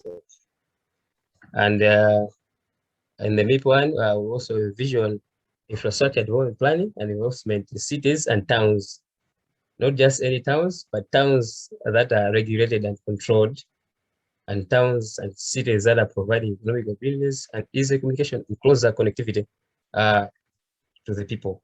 So this we took from page 28 of MIP1. So in the MIP1, there are some projects that are highlighted as flagship projects, which are deemed as game changers. If Malawi government implements these projects, I think there will be a greater chance of the government achieving Vision 2063 when the time comes. So in the flagship projects, infrastructure development is deemed as a vital component in promoting the country's economic growth. As we might know, infrastructure enhances the efficiency of production, transportation, and communication. So the idea is to take advantage of linkages and synergies that are existing between the sectors and even within the actors within the state and even from outside the borders of Malawi. So the MIP1 has a focus on some projects, which I'm going to zero in a few minutes. But just to give a picture of the infrastructure needs that are depicted in the MIP1. So for the flagship projects that are highlighted in the MIP1, the total is about 5.1 trillion kwacha for the flagship projects to be implemented. And of this amount, if you break down by sector, you see that 67% of this amount, 5.1 trillion, goes into infrastructure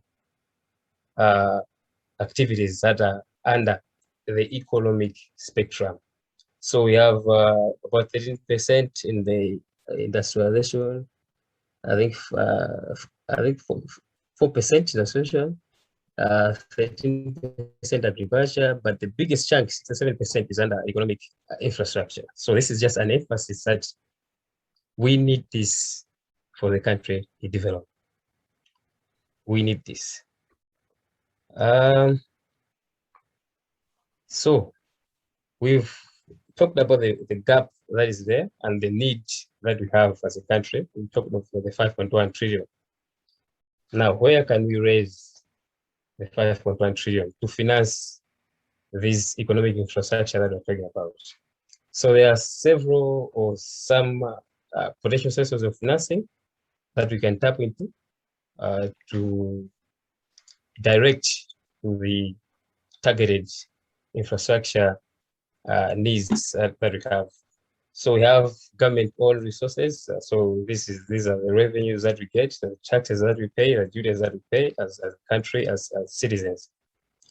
But we can also get resources from development partners, grants, and project loans. We can also tap into the local currency bond market, which we are currently doing. Rich, sorry.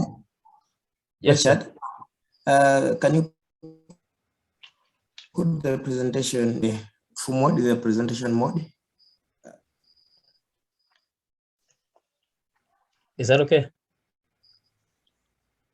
Yes. Yes, it's okay. Thank you. We wanted to make sure that it's displaying well because we are recording, so it needs to look nice when we are playing it for the other people. So thank you very much for that.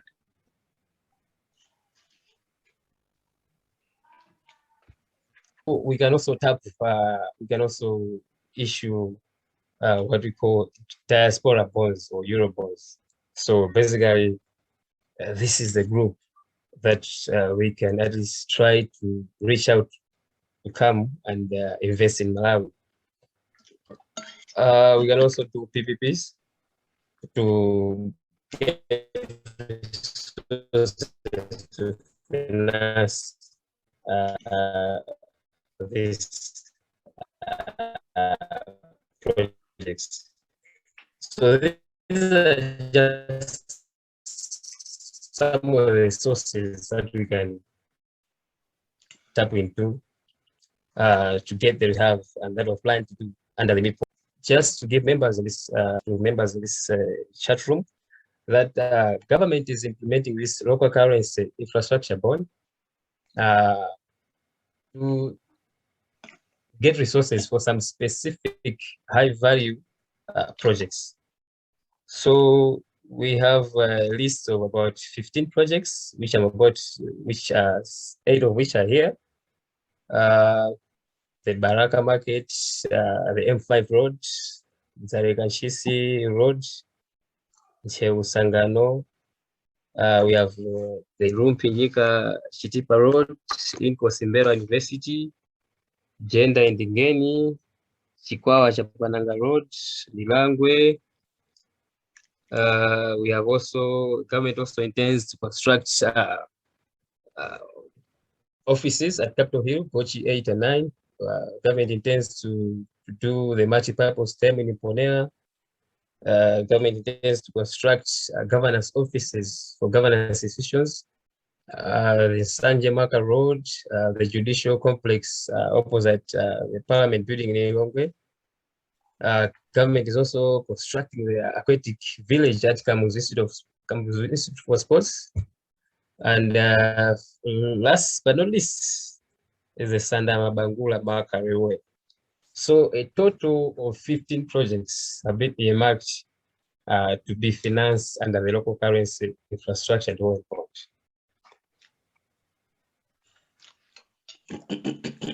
So this is a 5-year program, and government intends to raise about 1 trillion to finance these projects over a period of 5 years.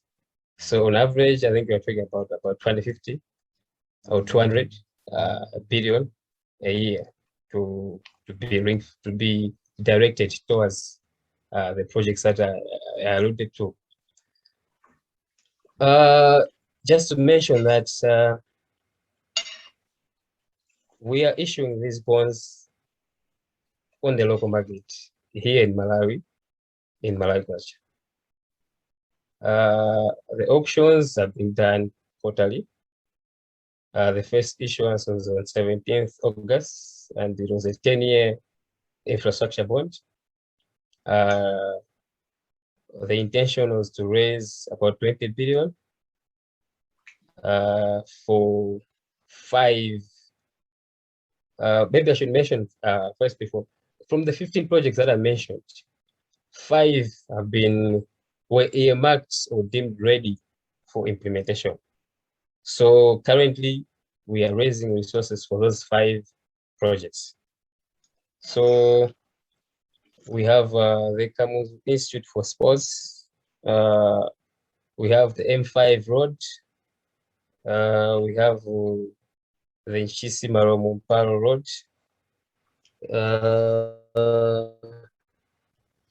We have the Gender Identity Road, and we have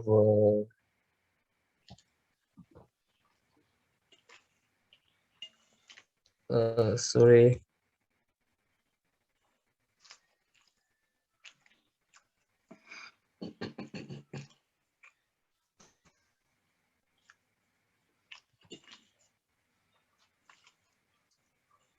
So we have the Baraka Market, the Tangano, the Gender Identity, and the aquatic village at Kamuzu Institute for Sports.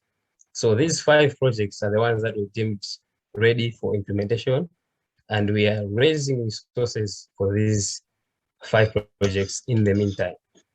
So the first bond was issued on 17th August. We intended to raise 20 billion. I think we got about 13 billion or so. And the next issuance, I think now to reach out to the group, to the people in this chat room, the next issuance is on the 8th of March, 2022. We intend to raise 10 billion kwacha, but this time around it's not a tenure of 10 years, but it's a tenure of 7 years. So this presents an opportunity to the esteemed members in this room to at least think of investing in this local currency infrastructure bond. We have some very, very strategic projects that the government of Malawi is implementing. We need resources to implement these projects, and the people in this room can come in and help us push the agenda forward. So just to give a status of where we are with these 5 projects that I alluded to. So on the aquatic complex at Kamuzu Institute for Sports, works are ongoing. There's a lots of activity going on there.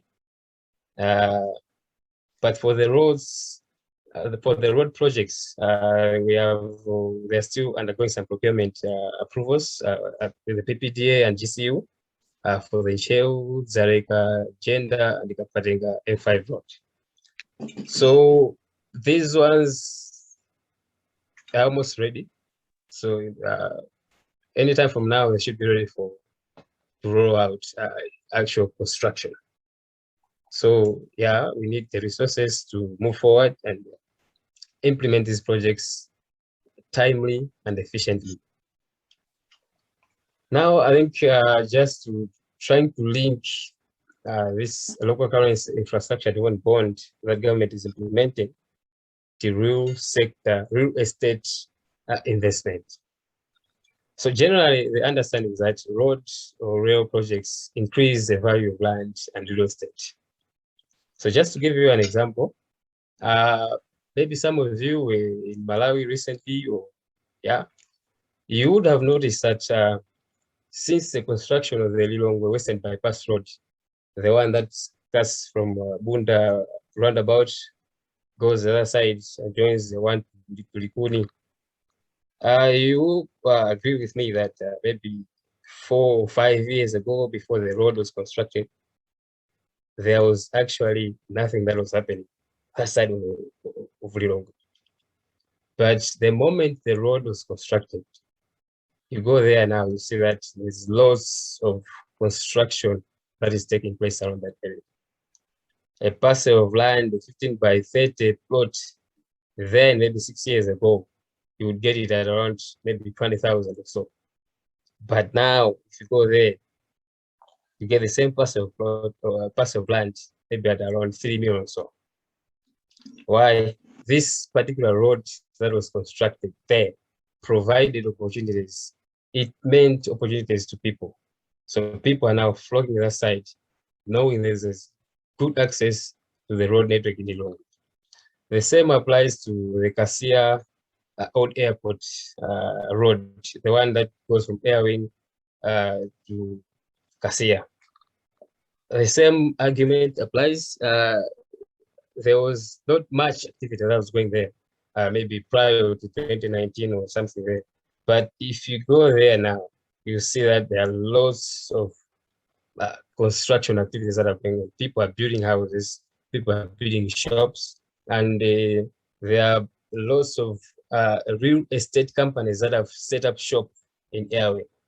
There are lots of companies that are into real estate, find people, companies that are dealing in buying and selling of lands, maybe even helping people to construct houses, designing houses and stuff. So these are things that have come in because there was an opportunity that was provided. There was a road that was constructed. That road meant greater access to Lilongwe and outside Lilongwe. So this link is something that cannot be overemphasized. The moment you put in a proper road somewhere, you create demand. People find access to go there and maybe think of opportunities that can come up to set up something along that road. So in terms of the projects that we are currently, government is currently implementing, I've just isolated a few projects. So, for instance, the M5 road, the road that goes from Balaka Market through Salima, Kapatenga, and then Kota Katapi, the M5 road. That road is expected to increase tourism activities in Kota, Katabe, and Salima. So this will lead to higher demand for hospitality services. We are talking of lodging, we're talking of maybe restaurants and stuff. This presents an opportunity to people to think strategically, people to reposition themselves thinking, okay, now there's going to be a road, a proper road that is going to be rehabilitated and reconstructed on this stretch. What can we do? Because there will be lots of tourism that will be happening. Currently, people are avoiding the road, the stretch from Kapatenga to Kota because it's really risky. But the moment this road is rehabilitated and reconstructed, there will be lots of traffic, there will be lots of movement, and this represents an opportunity. For the aquatic complex that is being done at Kamuzu Institute for Sports, the idea is that there'll be international competitions that will be hosted at Kamuzu Sports. So there'll be lots of international sportsmen that will be coming in. This entails demand for lodging and ancillary services in and around the facility or the facility. So this is an opportunity. People come and people look for alternative options for accommodation and lodging. There will be some that will be provided at the facility, but definitely I don't think this will cater for all that will come. Or some people, out of their own volition, will choose to go somewhere else, because we cannot force people to lodge somewhere else when they want to go somewhere else. So this is an opportunity for people to think of doing something in and within the area, within the aquatic complex that is being constructed as we speak. Maybe last but not least, thinking of the Inkosimberwa University in the north. This is another massive opportunity because there will be demand for accommodation that will be created.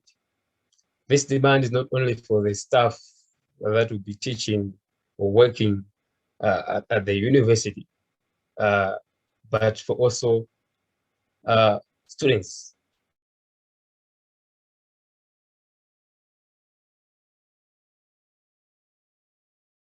Speak now that there will be so much students, and this is what we're going to provide to them. There's a big chance that there'll be a gap in terms of accommodation, because government can only allocate or provide accommodation for so much people, but then the private sector has to come in and chip in as well and provide access to the gap that has been created.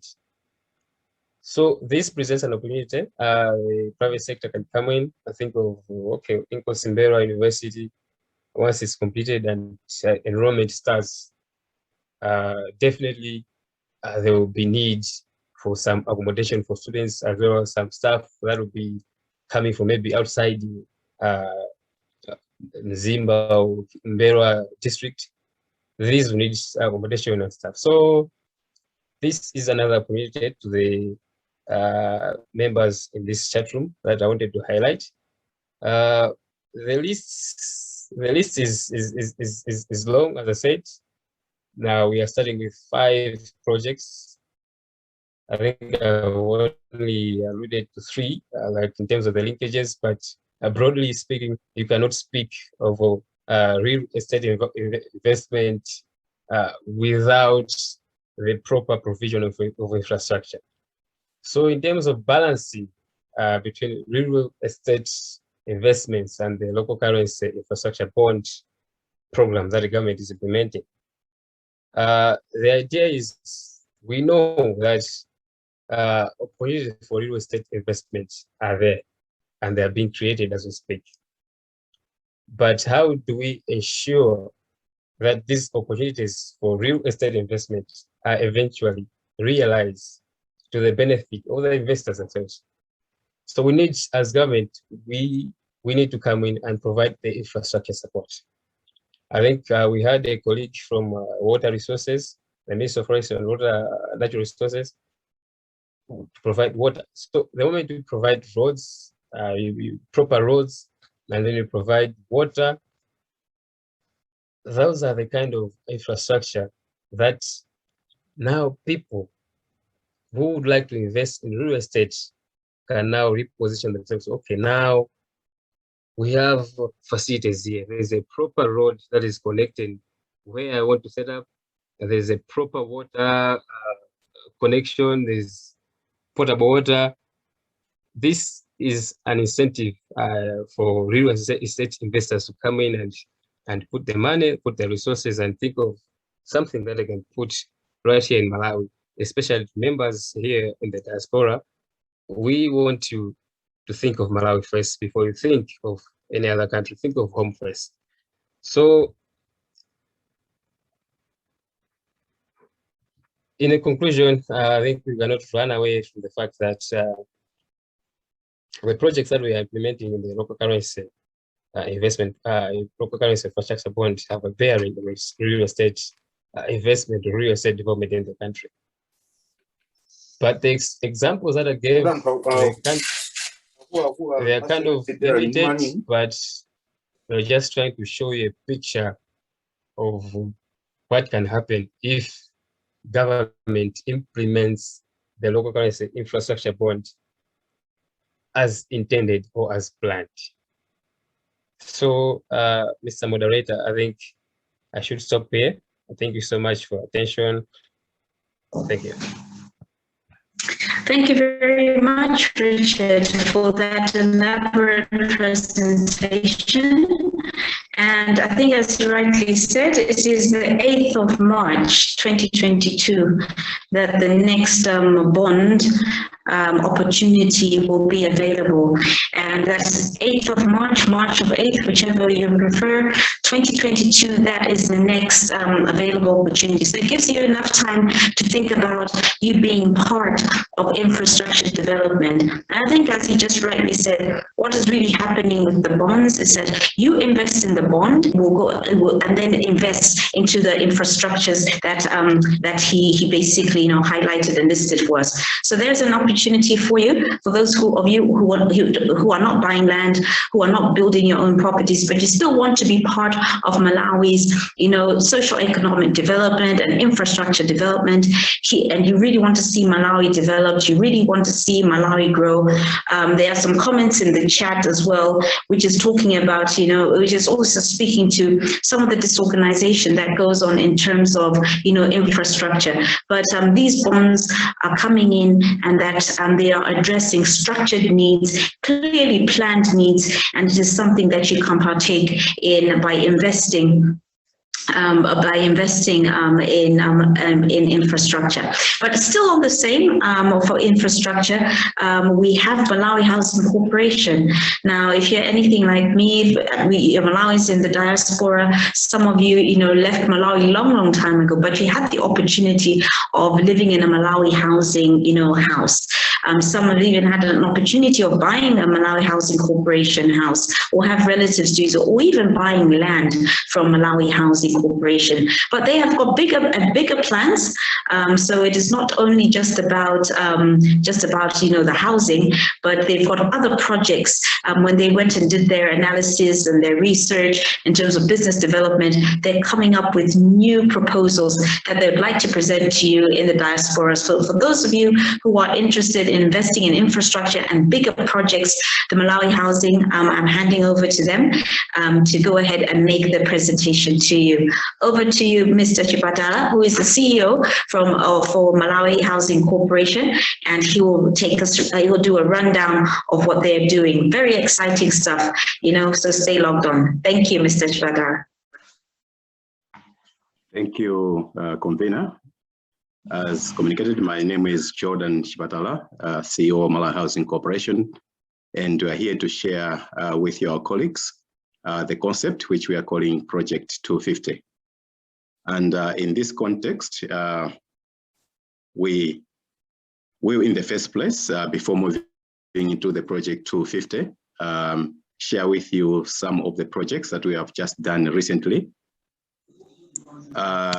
It will be noticed that in the past years, we have built about 219 houses for Malawi Police and Malawi Defense Force in various parts of the country. We have also done a hostel in Zomba, which is catering for students at Chancellor College. And currently, we have just finished constructing 254 housing units using a loan which we obtained from National Bank of Malawi, and also using our own internal resources. And moving from there, we now would want to look at the synopsis of what we are calling Project 250. This is a project through which Malawi Housing Corporation intends to construct 250,000 housing units and ancillary infrastructure in the next 10 years. And these houses, they'll be for rentals, and also they'll be for sale through home ownership schemes and different business cases. And in constructing such a huge number of houses, we will not only be doing the traditional way of constructing houses, but we'll also be employing new technologies. The products that we'll be bringing to the market, for example, we'll be doing houses in new estates. We'll also be doing the offices and multi-purpose buildings, commercial hubs.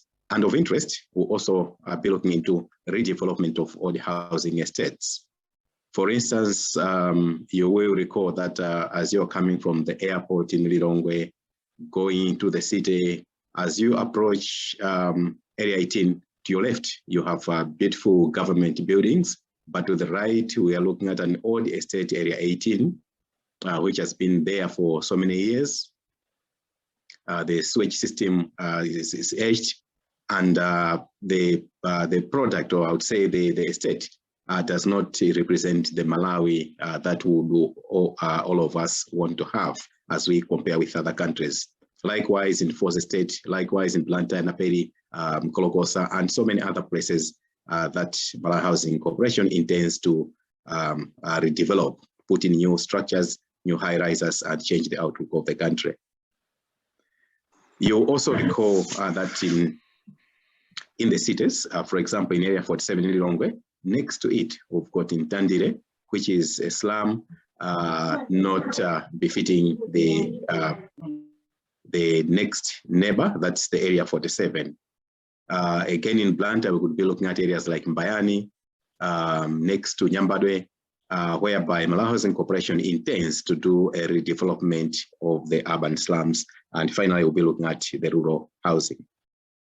However, speaking specifically to the factors that have motivated, we are looking at the current housing deficit, the population growth and urbanization, and also importantly, the vision of the country, which is to develop the country in the cities, districts, and secondary cities.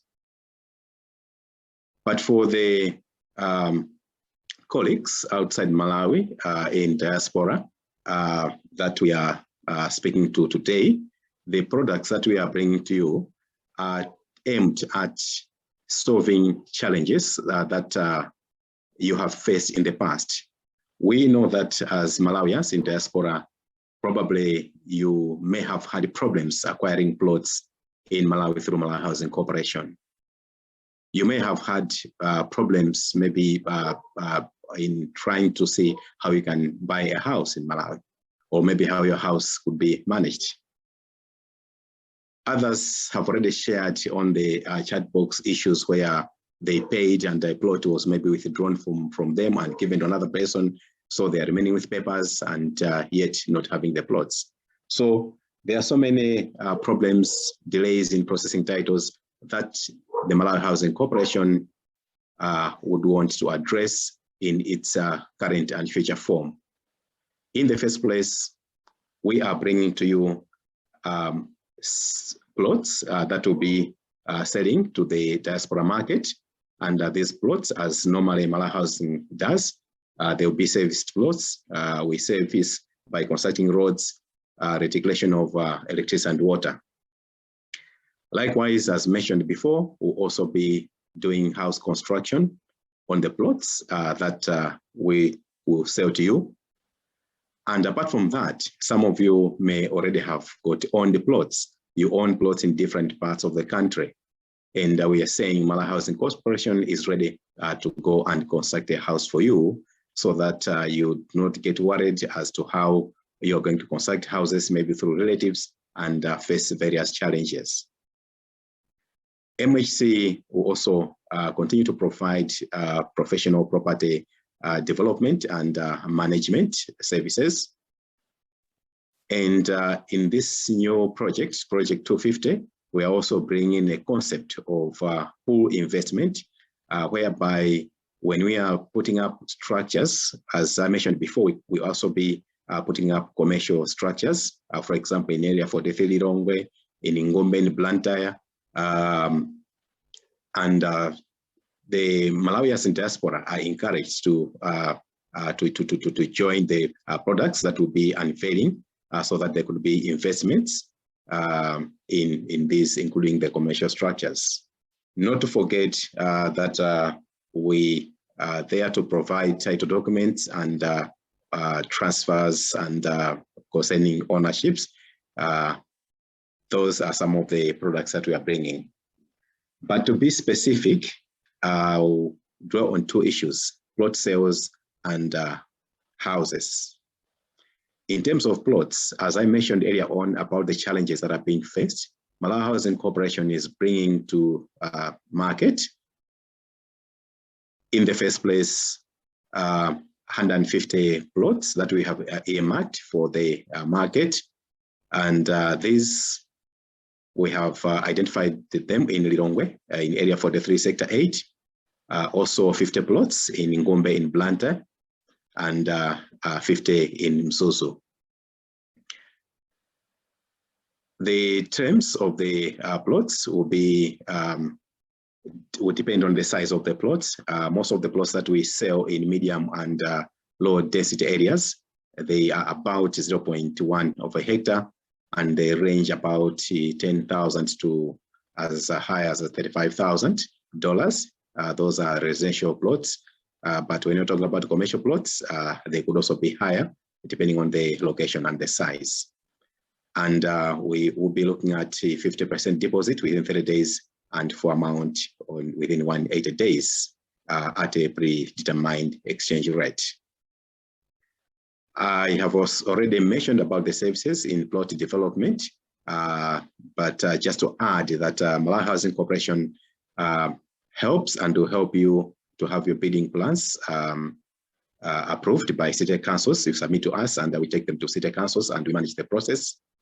And we are also addressing the challenges we've been facing in the past to assure our customers that titles in terms of the leases will be produced within 3 to 6 months.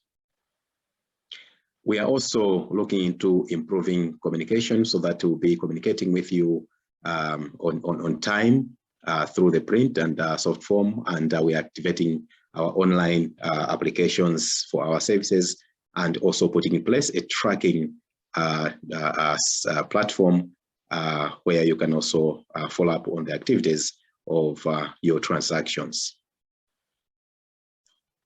In terms of house sales, we will be constructing houses, as already mentioned, within a period of 9 to 12 months. This information has already been shared in the chat box, but we can share it again since this is a fresh meeting. But in terms of constructing a house for you as our esteemed customer, I will be establishing an escrow account so that the money is not paid directly to Malawi Housing Corporation, but rather you pay through a bank, and the bank will be paying to us after certification of valuation according to the construction stages. we'll be looking at the flexible payments of 24 months, 20% deposit before construction, 50% within the first year, and 30% within the defect liability period, that's the last 12 months. You may be wondering as to what type of houses we'll be constructing.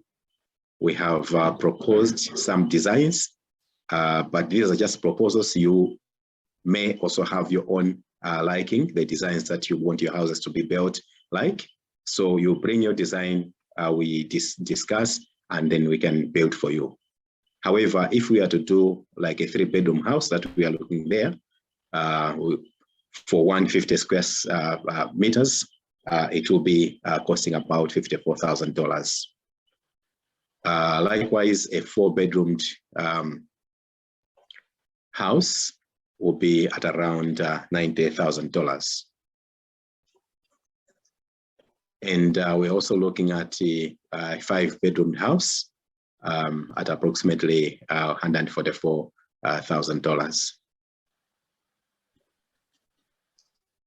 More designs will be coming up. Here we're looking at a duplicate design where we have one side with 4 rooms, 1 room down and 3 up. The other side also 4 rooms. And this is sitting on a 600 square meters, costing about $216,000. These prices would range depending on the designs, as I mentioned, and also depending on the location and other specifics. Just as a matter of interest, that we are looking into building or changing the outlook of Malawi, as I already mentioned, and this is how new towns are going to look like. In Blantyre, we have about 80 hectares in Ngumbe, so we are putting up a new town there, and we are following closely on the sectional title. That once that law has been passed, then people will be able to buy units out of flats, as we'll be showing. So this sample of houses will be in Blantyre, will be in Liwonde, will be in area 43 Lilongwe, and also we are taking them to Mzuzu, Katoto, area 6, sometimes called Geisha area. As I'm coming towards the end of the presentation, just a reminder, we mentioned about commercial hubs that Malawians in diaspora may also consider joining in the pool investments. Malawi Housing Corporation will be putting up commercial hubs in all the areas that we are taking the development to. So this is just a sample of the commercial hub that we will be bringing up. In conclusion, we would like to invite you to join us in the developments that we are planning. And our communication is through the CEO at mhcmw.org. You can also visit our website as shown on the screen. Thank you very much. Over to you, Convene. Thank you very much, Mr. Chipatala, for that very insightful presentation. And I'm sure that my fellow brothers and sisters who are in the diaspora have really looked at this presentation and the diagrams and the infographics with keen interest, especially I think on the issues to do with paying in advance into an escrow account. We've been talking, I think, in this segment a lot, in the previous segment, about financing. You know, some may not, and I've seen a comment in the chat that, you know, some may not have the ready available resources, but they would like, you know, extended periods of time to pay for something that they can own. And I think these opportunities assist and speak to those deficiencies that they lack in terms of, you know, having a lump sum to actually pay. So it has been a very elaborate President. There are many comments that are going on through the chat, and I'm sure that you and your officers will be attending to them to give them instant feedback and also responding to their questions. But there have been a lot of questions that have been raised. There's been a question that has been raised on, you are calling it a mortgage, and a mortgage, you're giving it 24 months. Is that realistic? Is that a realistic period that you would like to expect people to pay? Is it a loan or is it a mortgage? And also, there's also been a question that has been asked on what is the interest rate. So these are some of the areas that you can probably attend to. But we thank you very much for dedicating your time to make this elaborate presentation to the members in the diaspora. And I'm sure that you will be getting, now that sometimes they actually lack that contact. A lot of a reception. A lot of people are given a runaround, even here in Malawi. What more with someone who is in the diaspora? My fellow brothers and sisters in the diaspora, there you have a contact, you have a door that you can open, so that will address any of your needs with regards to issues to do with Malawi housing, the land, how they administer land, how they issue, plots, anything to do, with that. They are right there. The door has been opened, and their comments are right in the chat. We now move on to the next presentation, and this is the last presentation of the evening. We had hoped to have Joshua Banda from Standard Bank to come and do his presentation on financing. However, he will be putting his presentation in the chat and his contact details, so you can go ahead and contact him personally on the presentation that he was going to make. So we're just like, in the interest of time, we lost a bit of time while we were addressing the hack situation, creating a new link and getting you back on board. But thank you for having the patience and for your understanding to come back on board and listen to the rest. We do not take that for granted. It is very much appreciated. So I'd quickly like to hand over to the National Planning Commission, and they are going to be talking to you more on investing on infrastructure for real estate. National Planning Commission, the floor is yours. All right, thanks everyone. I will run you through a short presentation on the Malawi Secondary Cities Plan, a plan that has been hatched to support what we have in the Malawi 2063, and also as explained by the other presenter on secondary cities as presented in first implementation plan of the Malawi 2063. So as well of introduction, my presentation will focus on a short introduction on Malawi 2063, the first 10-year implementation plan, and also a brief background on the secondary cities locations that you can start already contemplating to invest in the near future. So Malawi as a country, at the moment, we have a population of over 18 million people, and it's growing quite rapidly. And the population is forecasted to grow to over 30 million by 2035 and 45 million by 2050. So looking at the figures that we are having in terms of population, we'll have almost tripled our population from the one that we had in 2010 in 40 years by the time we get to 2050 and 60, thereabout. So with that kind of population growth as a country, we need a national shift towards new patterns of settlements. That's why this study of coming up with secondary cities was necessitated, also to inform our planning as a country on how we do our settlements. So we've looked at various scenarios, and we are settling for a compact scenario where we control our cities. We also control the secondary cities that you're planning. Instead of leaving the cities to grow nilly-willy, it's high time that we are going to control them so that we know where we have what, where we reserve land for farming and land for settlements. So that's what this plan is propagating. So as you might have already been aware, as a country, we are now being guided by what we call Malawi 2063, which is our national vision. It has 3 pillars: agriculture, productivity, and commercialization, industrialization, as well as urbanization. And we also have 7 enablers, which are listed there. So out of this, because it's running from last year up to 2063, we're going to implement it in a block of 10 years. So we've got our first block of 10 years, the one that we're calling Malawi 2063, first 10-year implementation plan, or MIP1. So it's running from 2021 to 2030. Now, in this, I'm only going to focus on areas of that we are discussing today. That under the urbanization pillar, we've got game changer interventions that we want to focus on. The first one is creation of secondary cities that are based on existing economic opportunities. We're also going to establish a minimum economic infrastructure package for our existing cities, and also establishing a minimum tourism infrastructure package that is going to support tourism in the country.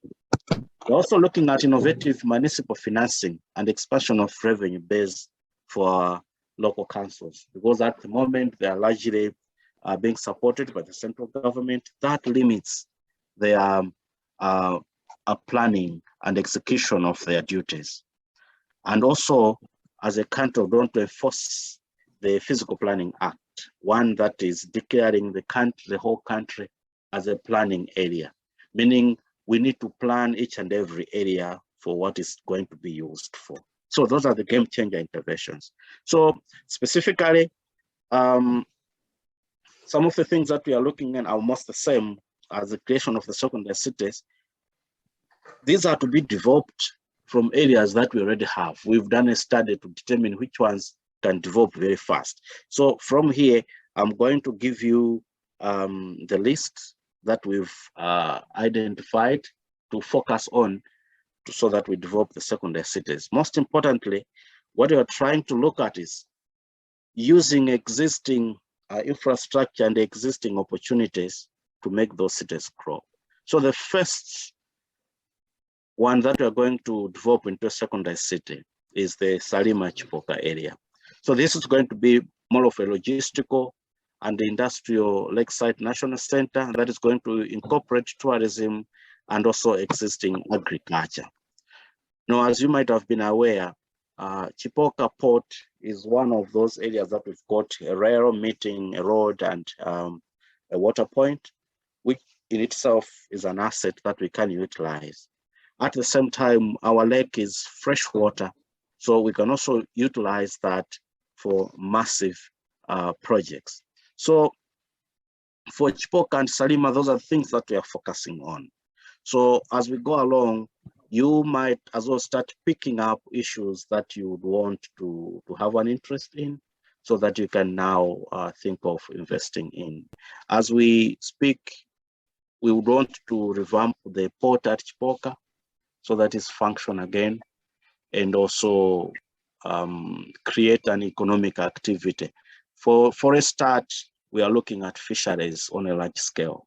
We would want to invest in cage farming along the lake, and the rehabilitation of Chipoka Port is going to provide a place where boats can land for fishers, and also we're going to have another section that will deal with passenger boats and also cargo vessels that are going to operate. So that's one area that we are targeting for a secondary city. So we've done some little bit detailed study on what kind of projects can support the growth of that city. So we're going to have water supply projects and various other projects that are going to take place. But what are going to be interesting, for example, the fisheries investment opportunities, housing and tourism issues. Those are areas that our colleagues from the diaspora can take an interest in and also invest. So for Chipoka, we are advancing what we call a fisheries and aquaculture infrastructure development project. So this is to kickstart the creation of the city there. So we want to have a fishing boat docking and repair shops, industrial processing and packaging, plus cold storage facilities. And also we're going to go for very huge cage farming facilities. The cage farming are going to be part of the main economic activity that are to take place along that area. But we're also looking at having a horse or fish market, that place, lakefront training and research facility, an aquarium, part of the tourism, and also small aquaculture farming communities to support the communities that are around. For the other cities, I'll not go into this much detail, but I think I'm giving this detail so that you could be aware of what we are planning for the various areas. For Chipoka, we've gone a little bit in detail because I think it's a bit advanced. We are already submitting a cabinet paper shortly for approval for this project, the Fisheries and Aquaculture Infrastructure Development Project. So this is going to start creation of a city together with, in line with the other infrastructure that we have in Chipoka. So that's for Chipoka. So we are envisaging a port that is going to process a lot of fish. We can have a fish market there, as I've already said. So the communities are going to benefit as well, as we want to plan for them to have backyard fish ponds that they can use to harvest and sell at the fish market that we're going to have at Chipoka, and also infrastructure that is going to encourage them to live an urban life while they're in rural settings, where we're going to supply water, we're going to have internet, because this is going to go along with what we call small farms communities, where we're trying to encourage planning in the country so that people have got all the necessary facilities and services that they need. So another, the second city that we've identified is Karonga, where we want to make it more like a northern gateway. It's going to focus on logistics, tourism, and agri-processing. As you are aware, it's on the closer to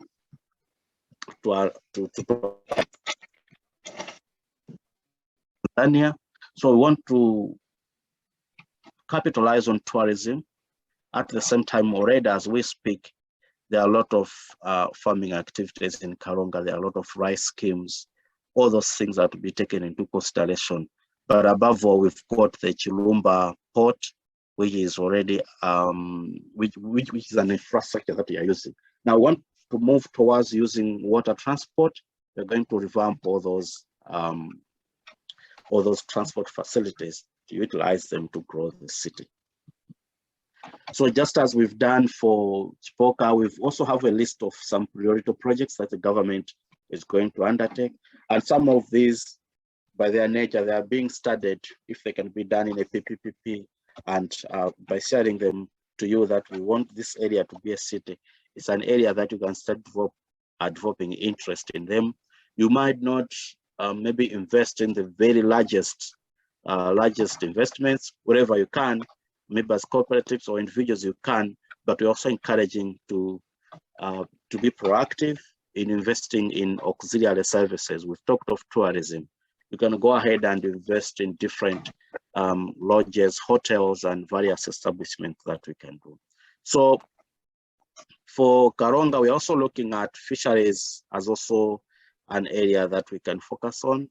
We're looking at a transit-oriented commercial center development, and also an industrial center that is going to process most of the products that we are getting from the farming areas there. We are, as a country, moving towards having much of our produce processed, because as in adding value. So we want them to be done in these centers, as they are going to, in some cases, operate as regional centers. So another area that we've earmarked to grow into a secondary city is in Katape. It's going to be a lakeside extension to Mzuzu, but also a very good connection to areas like Likoma, where we are also targeting for tourism activities. So Nkatabe is also positioned well for logistics when it comes to connections to Mbababe using water transport, and also tourism linkages with Mzuzu, where we can have things like cable cars coming down from Zuzu to Nkata Bay for tourism and the connection that we're talking about. Those are things that we are looking into. So Nkata Bay is indeed an area of focus for us as we move forward. So there are a lot of projects that are also being planned, and for instance, highlighted the development of public beaches along the shores of Lake Malawi. So as we say, we want Nkata Bay to focus on tourism. These are areas that people in diaspora and even local people can also take part in development, because not each and every project is going to be undertaken by the government. We want to give space to private people and also private investors to do that. So another city that we are looking into is Kasungu. Kasungu, we are targeting it as an agricultural processing city. It is surrounded by very fertile land, and a lot of produce comes from Kasungu, Jinji, Chisi, Doa, but these can be aggregated. Some can be coming to Lilongwe, but you don't have to transport soya all the way from Kasungu to process soya pieces in Lilongwe. These are things that can be done there, add value there, and once the processing is there, we are going to grow that place into a city where a lot of jobs are going to be created. So that's the focus for Kasungu. And at the same time, Kasungu, we are looking at it as also as a hub for coordinating tourism. We have got the Kasungu National Park linking to, again, the Nkota Game Reserve, which again is also a gateway to the lake around there. So we're also looking at the linkages that can be created around these areas. And going down, I've already talked about Salima and Chipoka, so I'm going straight to another location that I identified, which is Mangochi. So Mangochi is quite spread. We are targeting the whole of Mangochi, Boma, going towards the Cape Macleay and the Monkey Bay area, so that we focus on having a general view of tourism mainly for Mangochi. We are looking at Mangochi as a center where if we've got all the necessary infrastructure that we need, people can fly in from everywhere to have their holiday homes there, to have various entertainment, hotels, conferences, markets for metals and things like those. But what we need are quality infrastructure and also very good planning. At the same time, we're also looking at where we've got, for example, around the Cape Macleay area, we've got the Lake Malawi National Park. We want as much as possible to preserve that. There are plans to have some small tourist attraction centers in there, but at the very least, we want to preserve that, but have world-class infrastructure around it to support tourism, so that Mangochi can become a hub of tourism in Malawi. So we are looking at various projects like having a multimodal port as well. We're looking at transit mixed use commercial development, tourism development area where we're going to have conference centers and various tourism activities. These can be undertaken by private individuals. We already have a list of private companies that have lined up various development. Government is going to support them because it's in line with what we want to develop Mangochi into a tourism city. So you equally are welcome to find a niche where you can invest in if it's related to tourism. At the same time, Mangochi also has got a lot of potential for agriculture, and this includes the cage farming, which is already being practiced on a large scale by Madeco, but we think that can be done more. We can have more of that so that we produce a lot of fish, including projects that can also empower the local communities to have their own cages in the lake. So those are things that we are also looking into, but as private individuals, those are also avenues that you can target. Another city that we've lined up is Luonde. So we are targeting Luonde as a commercial center of the Upper Shire. As we speak, most of the cargo that is coming from Nakala passes through Luonde, and we are envisaging that with the Sena corridor coming into work once the Maka Bangura Railway section is done, as it has already been presented. Rwanda is going to be one of those areas that we can do a lot of transshipping. Goods can come from Beira, and from there they can be connected to go to Salima, Chipoka, and later on to Lilongwe, and even from there they can go to Zambia, because the rail is going to connect all the way there. So we are looking at Rwanda as that logistical center that can handle that. It's one of those areas that we are focusing on.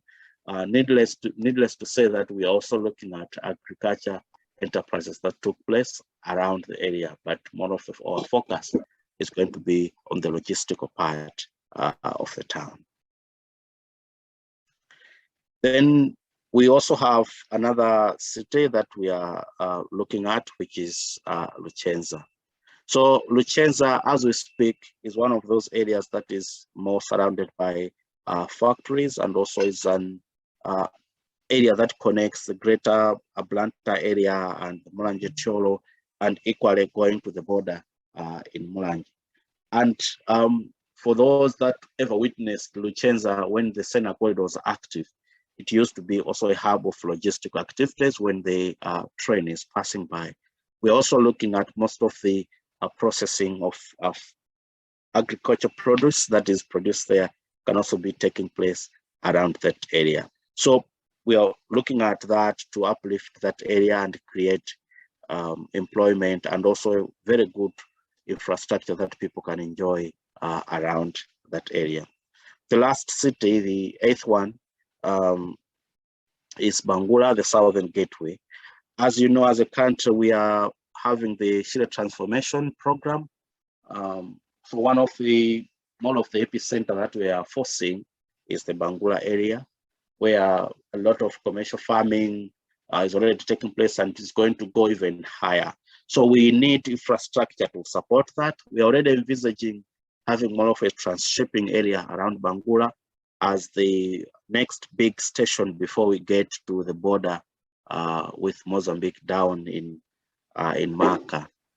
So that is an area that we are targeting. At the same time, we are targeting Bangura as an area that we've got beautiful marshes there, and combining with the marsh that we have there, we can utilize them as wetlands for beauty, at the same time harnessing the potential that we have in agriculture. So in a nutshell, the locations are Karonga, Nkatabe, Kasungu, Salima, Chipoka, Mangochi, Liwonde, Luchenza, and Bangura. More or less, these are like more of priority areas that we want to focus on, because as a country, we cannot focus on each and every location at the very same time to get the desired results that we want. But as a country, we'll be impressing on each and every council to also plan their urban areas so that they become areas of interest. They have all the infrastructure that the people need, because as we go forward, the whole country is a planning area. So you are all encouraged to pick a site closer to which one ever interested in, or an industry that you want. Then you can start thinking of what to invest in. Again, this is still in planning phase. It will be released quite shortly. We're just waiting for the president to give us a go-ahead to launch the report. Once it's launched, it's going to become one of the key planning documents in terms of government policy, where we're having the secondary cities as guided by the Malawi 2063, and also its implementation plan. So at the moment, National Planning Commission can be your contact point for the secondary cities, as I've explained. Later on, these will be handled by the councils that are in the jurisdiction of the areas that we have mentioned. NPC is going to be a contact point. So you can write dg@npc.mw. That team is going to get to us. And most of the documents, the Malawi 2063, the MIP one, you can also access them on our website, www.npc.mw. Thank you. Mr. Maida, I would have said let's give you a round of applause, but no, you've done a fantastic job in clearly laying out the vision, you know, the trajectory to say that, okay, this is where Malawi would want to be in by 2063. We're talking about, that's at least 40 plus years from now, and that, you know, these secondary cities are not just going to happen overnight, but it's something that we can start thinking about. Members in the diaspora can start thinking about, because their investment right now is not just going to be for them. We might not see the fruits right now, but this is about investing for future generations. It's about having that interest for the future generations. And indeed, if you turn to the chat, there are quite a lot of comments that are there for you that will need you to address. You can run through them, and members of your team can start responding to some of the inquiries that have been made. But we've got a lot of positive comments as well as into how they have appreciated your presentation.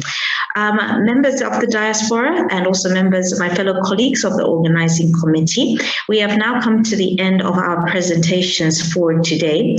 How we'll proceed from here is that we'll just take a few moments to do a question and answer session. After that, we'll have some closing remarks, and I already see a lot of hands already going up. Closing remarks from the representative from the Ministry of Finance, but also he is representing the principal secretary, and he will wrap up and close up the session. But otherwise, we have had a fantastic evening, except for the hiccup that we had for a few moments. But for that, we sincerely apologize.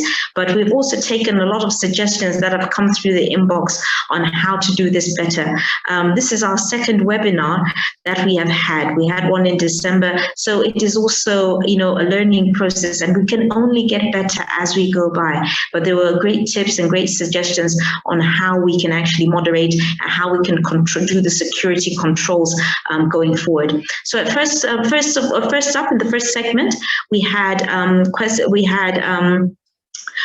presentations that were made by the Surveyors Institute of Malawi, and they have referred you to how you can build access land, how you can construct, how you can manage your properties in their presentation. And that was followed by a presentation from the Water and Sanitation Department on issues to do with installation of water, how you can access water. That is just to support your efforts and to bring your investment, your real estate investments to reality. We also had a segment on financing. Real estate could not be done without financing. So we had a presentation indeed from HIDCO. They were talking about cooperative finance. Sometimes if you want to go, you go it alone, but sometimes it has proven that you actually pooling funds together and doing these investment in groups can also work out. So he's even extended the invitation to join HIDCO, but he's also opened it up to you, that he has given you enough information that if you want to organize your own cooperative, you can do so. And by that, I know that members in the diaspora, you do have your groups where you put money together. Sometimes, you can put that money together, put it in, use that for other projects, and invest in Malawi. Our third segment now really opened it up and just laid out the plans on a broader scale, and it didn't limit it to personal investments, but something that you can do at a larger scale, something that has got a key that focuses on developing Malawi as a whole and how you can be part of Malawi's infrastructure development through the presentation that was made by investing in infrastructure bonds. And those infrastructure bonds, meaning that you pool investments, you pool your money into a bond, and the money that is raised as of that bond will then fund infrastructure. So just to remind you the date once again, it is March the 8th, 2022. That is when the new bond will be released, and that is going to be for a tenure of 7 years. If you invest your monies into that bond, you'll be rest assured that money, they hope to raise about 10 billion. So they hope so that money money is going to go straight into infrastructure. There were questions in the chat earlier with regards to, can you use pension money to invest into infrastructure? And Joshua Banda also attempted to respond to that question to say, yes, you can indeed use pension funds, or who knows, maybe some of those pension funds would also want to invest into this bond. So, be part of Malawi's infrastructure development. I'd encourage you and, invest in some of these opportunities. Malawi Housing Corporation also came through, and they also made their presentation. But there were also questions that maybe Malawi Housing you can also probably start responding to in the chat about how can our members in the diaspora, because this didn't really come out clear in the presentation, how can they access land? Prime land by Malawi Housing Corporation. How can they also, they're looking into how can this be done?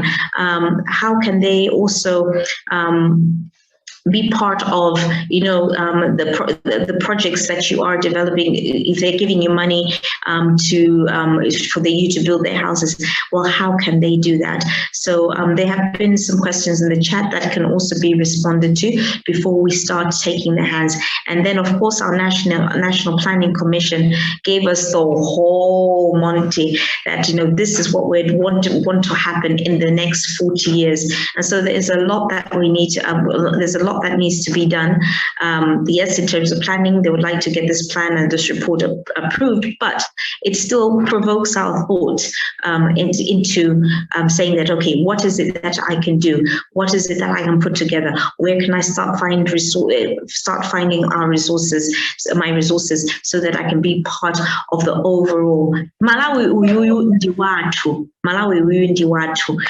Tikapanda kumpanga develop ifeyo atipangira develop ndani. So tikhale ndithu ndichidwe kuti tipange develop Malawi yathu. Tikuti ndichidwe ikale koma let's just take this a step forward and start thinking, broader, start thinking bigger in terms of our investment.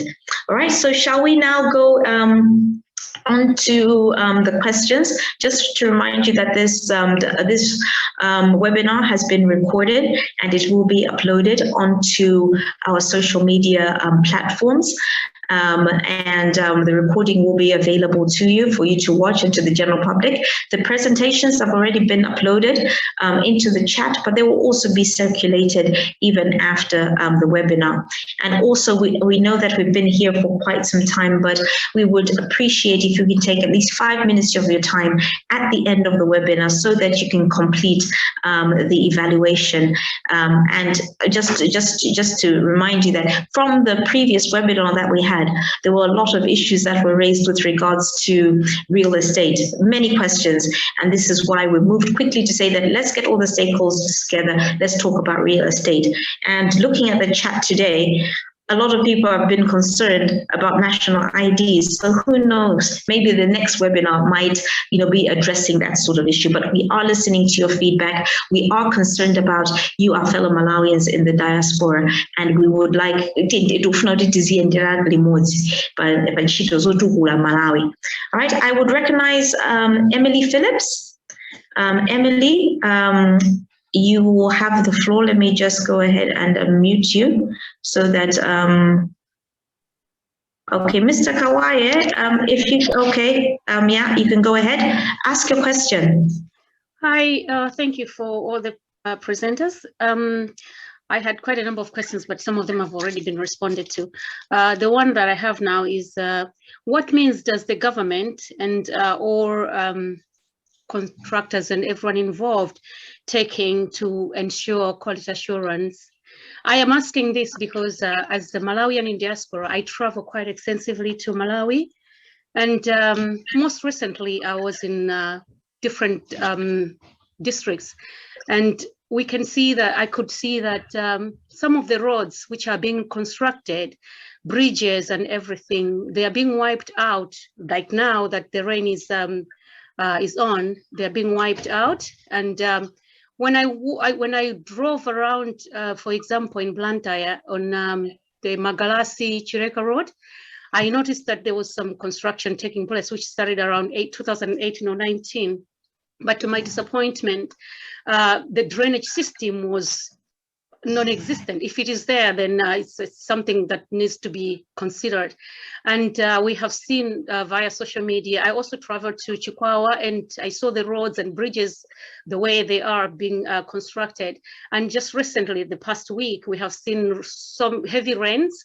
And even to give an example, that some local residents in Chikwawa, in one area in Chikwawa, they even got to the point of trying to dig the road across the road to provide a drainage, because their villages, the surrounding villages were being swamped in water. So how is the government and all concerned assuring people of quality assurance when you are talking about 2063 vision, and you're talking about construction and everything, and yet whatever is being constructed now leaves a lot to be desired?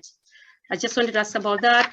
And the second question that the other question I wanted to ask is, as government and other organizations, including HIDCO and other presenters have put it, we are all doing things to improve and to develop our country, improve the way it is. What is the government doing? Would they help, say, where there's an area that some organizations have decided to build infrastructure, to build like houses and housing projects and the like?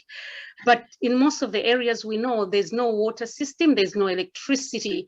What would the government, can the government help, say that they see that this place has, people are building, organizations are building like cooperatives or whatever.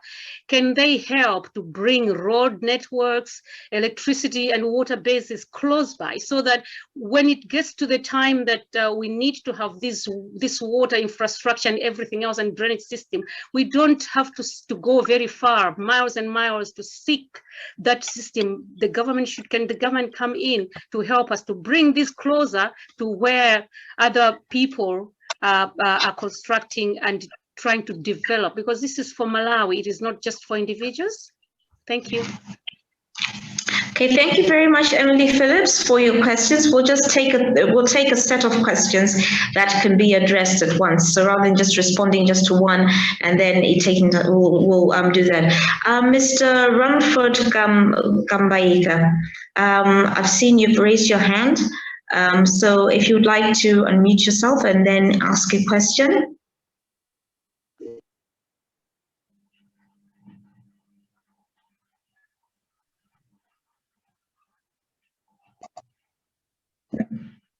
Mr. Rumford Gambaika, so apologies for that.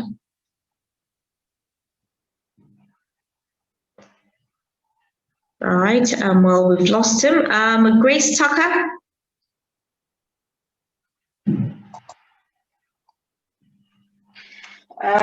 Mwebwanji nonse paja munanena kuti tidyankhula nchichewa ndi mchizungu chomwe ndene ndisankha kuyankhula nchichewa because I'm a proud Malawian anyway. This is my mother tongue. Anyway, funso langa ndila akumadzi amene anayankhula azokhuza madzi, anazanena kunena kuti ali malo ena amene madzi umabweresa wekha chifukwa umeko kwewo sanafikeko, koma malo amene ali ngati mtawuni mayenera muzigwiritsa ntchito madzi awo. Ineyo okhawa ukasungu mwinaso wandichitira umboni madzi amangotha. There are people who are just paying for mabhilo awo amadzi omwe madziwo alibe. For instance, kumene ndimachokera anachita ndikudulisa ndikomwe koma bhilo ikungobwerabe. Ndiyeno chitukuko chimene mukunenacho chimafunikaso chibwere ndi hygiene. Ndiye matoilet amanyumba amene mukunenawo obviously azafuna madzi. Ndiye ngati madzi amangotha choncho, ndiye munthu amange nyumba munene kuti sukumba chitsime kasutane ngati anthu ena they are able to support themselves madzi apa chitsime au chenpa apa borehole. Omwe when we want to do that amanena kuti yeah, these areas are restricted ndi madzi apa borehole. So chitukuko chikamabwera timafuna panga promote hygiene ngasi population iso ikukula. So we I needed au kumadziwo atanduza kuti zinezo zakuziona bwana.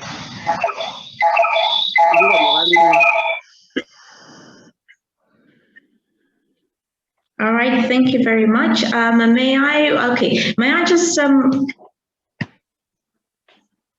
I just all right, thank you. All right, thank you.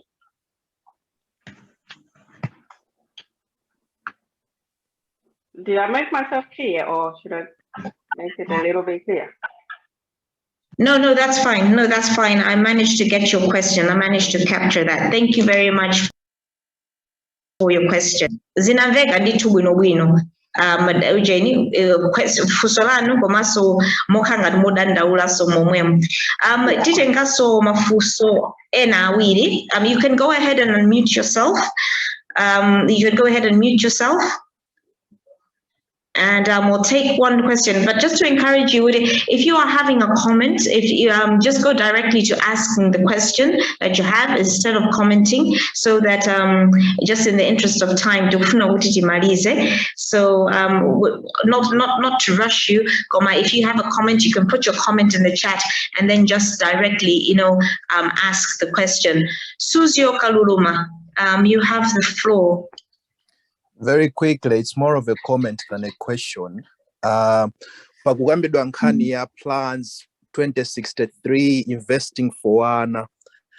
In a background yanga ndiya law, imangofuna nene kuti ma plans mukupangawa, they are really appreciated to start thinking ahead, investments and so on.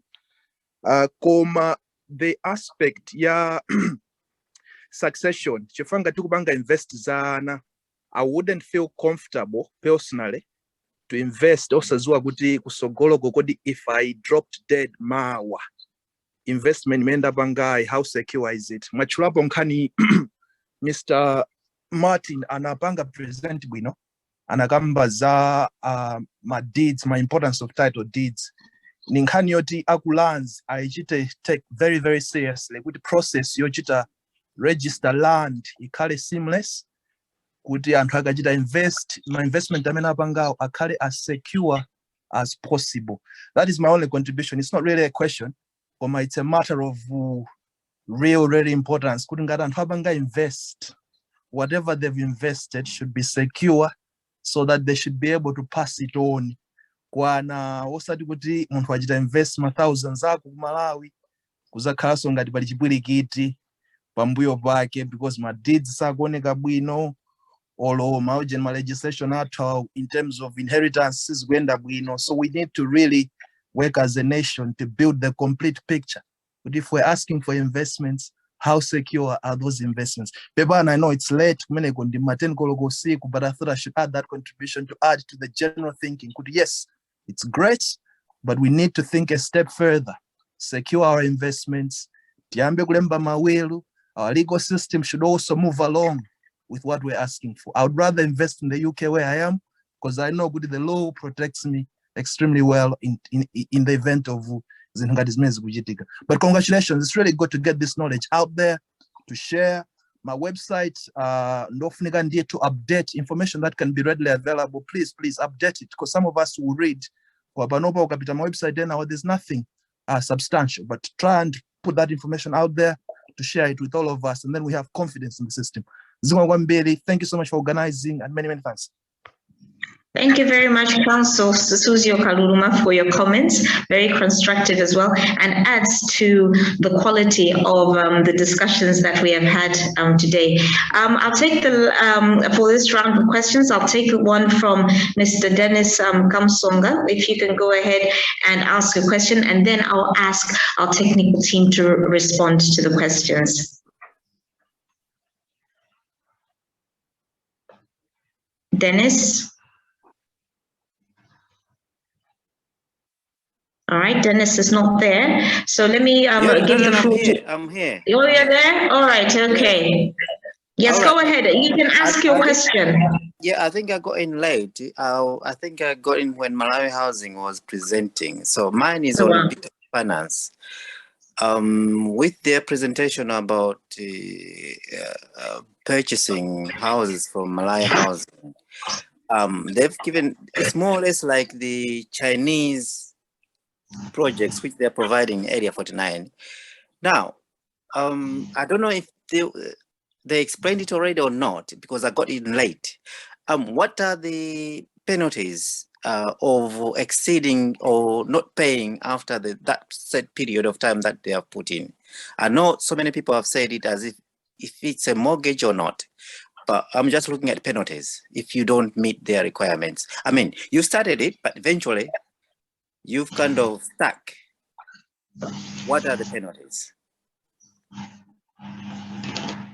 All right, thank you very much for your questions for this round. And so we'll just do a run.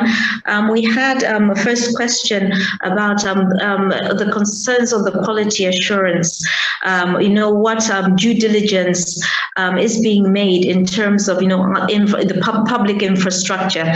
You build a road, the drainage system is also in place, or you build a road or a bridge. The bridge is being washed away. You're having potholes. The road system is not up to standard or up to scratch. And no, we know that our members who are in the diaspora are in countries where, yes, they've got more advanced, rail and road systems. So, you can't help but compare and start thinking, what is wrong in Malawi? Is there anyone who's doing the checks on materials or the quality? So there's that question that needs to be responded to. And then there's the second question in terms of on private sector, on the projects that are being done in the private sector, to say that, if people are building up an area, I'll give an example, like in Lilongwe, the air wing, that is the new, probably a recent area where people would like to build. People have built out in NRC, in Blantyre, people are building out in Mpemba. So this is people who have accessed customary land and they are building, but they're still contributing. Is government there to assist in building up the road network and also supporting issues to do with access to water connections and electricity as a deliberate effort, if I got the question correctly? Because yes, with customary land, it means that the person who has built has to arrange for their own water, arrange for their own electricity, probably, arrange for a grader to just come and grade the road in between the houses today. So are there any deliberate plans by government to say that, yes, this is an upcoming area? Why don't we go in and put in roads? Let's put in the infrastructure just to support the citizens as they are doing it. Because yes, there are, let's say, other plans where government is doing it on their own. These are clearly laid out plans as with Malawi Housing. But then there's other areas where the citizens are moving in to start to develop the land before government comes in. So that was the question. And then there was the recent question with for Malawi Housing to address. And so therefore, I think if I am right, Martin, probably you would be in a position to respond. I'm not sure if National Construction Industry are here, but if they are, they can also just add on to the response. But maybe Martin, you may want to speak to probably the first and second question.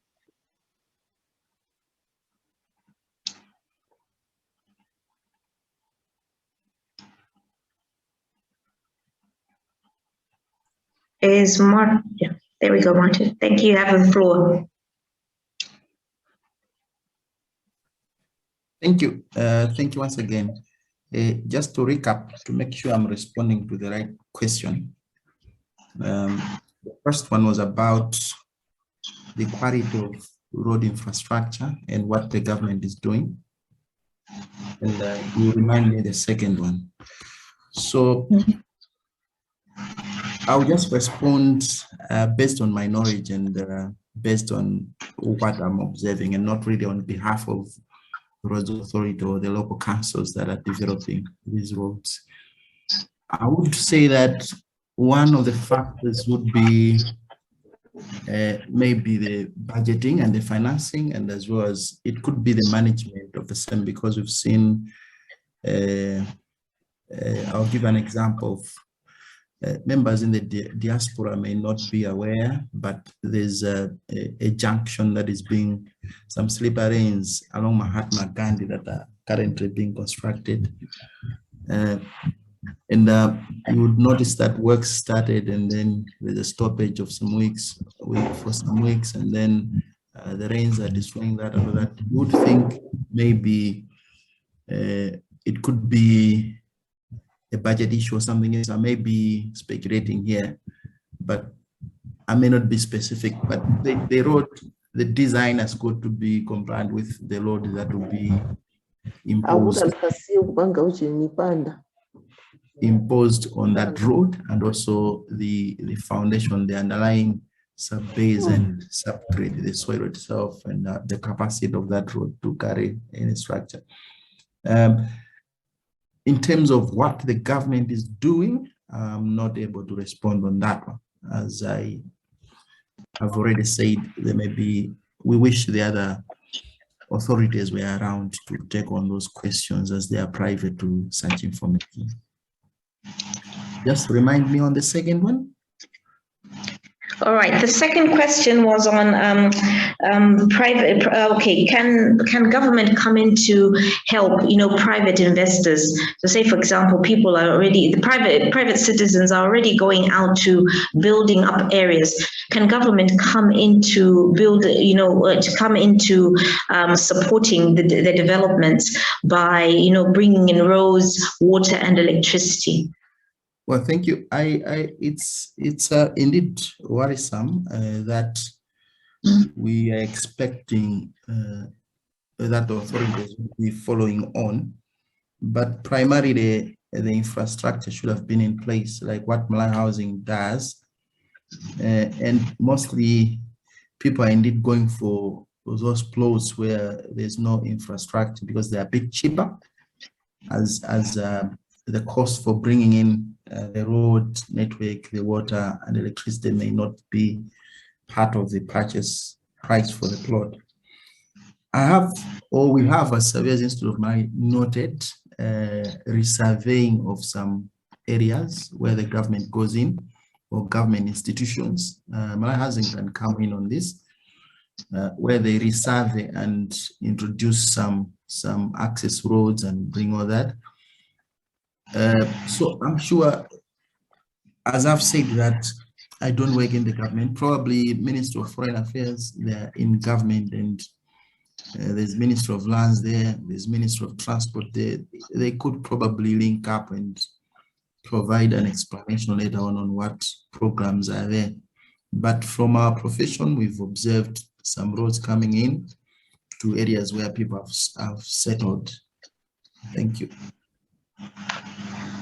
All right. Okay. Thank you. I hope that that response suffices, and that Malawi Housing, you've been able to respond to the question that was directed at you in the, or if I can just give you the floor to, if you've not responded in the chat already. Malawi Housing. Yeah. Thank you very much. We appreciate the questions and the comments.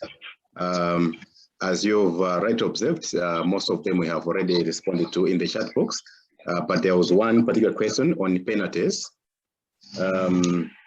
As we take this one, we should also acknowledge the suggestions that have come up from various contributors that we need to extend the payment period. However, as we are considering that, the question actually asked us to what we could do if people fail to pay. So in the first place, our response is that as we are constructing in the same manner as we do in selling plots, ownership remains with Malawi Housing Corporation until the payment is fully done. So in this case, we're looking at houses, for instance, that are being built in one location. I'm just giving an example coming from our presentation, that maybe in area 43, 50 plots we're building, and maybe one person hasn't finished paying. It will be to the interest of Malawi Housing Corporation and everyone not to have one house remaining behind, which means we will in the first place offer an extended period to that person with an interest, and if they fail to even pay, it means Malawi Housing Corporation has to take possession of the house and offer it to the next customer so that it is completed and it is sold. And we will look into issues of refund of the amount that was paid, less administrative costs. So we'll be able to give particular details in each particular case, but suffice to say that for failing to pay fully, there will be charges and other steps to be undertaken. Thank you very much. All right, thank you very much there, Mr. Shipata, for your response. And I'm pretty sure that the young lady who asked the question has got their response. We'll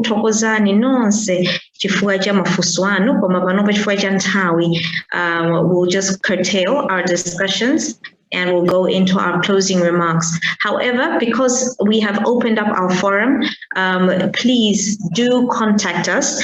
Mutibeze ndithu taika ma contact details athu pamene bo mutibeze mubeze mabungwe ose ndikuti ndikufusa mafuso onse amene and anthu amene anabwera to this webinar are people. We've had the CEO of Malawi Housing, we've had the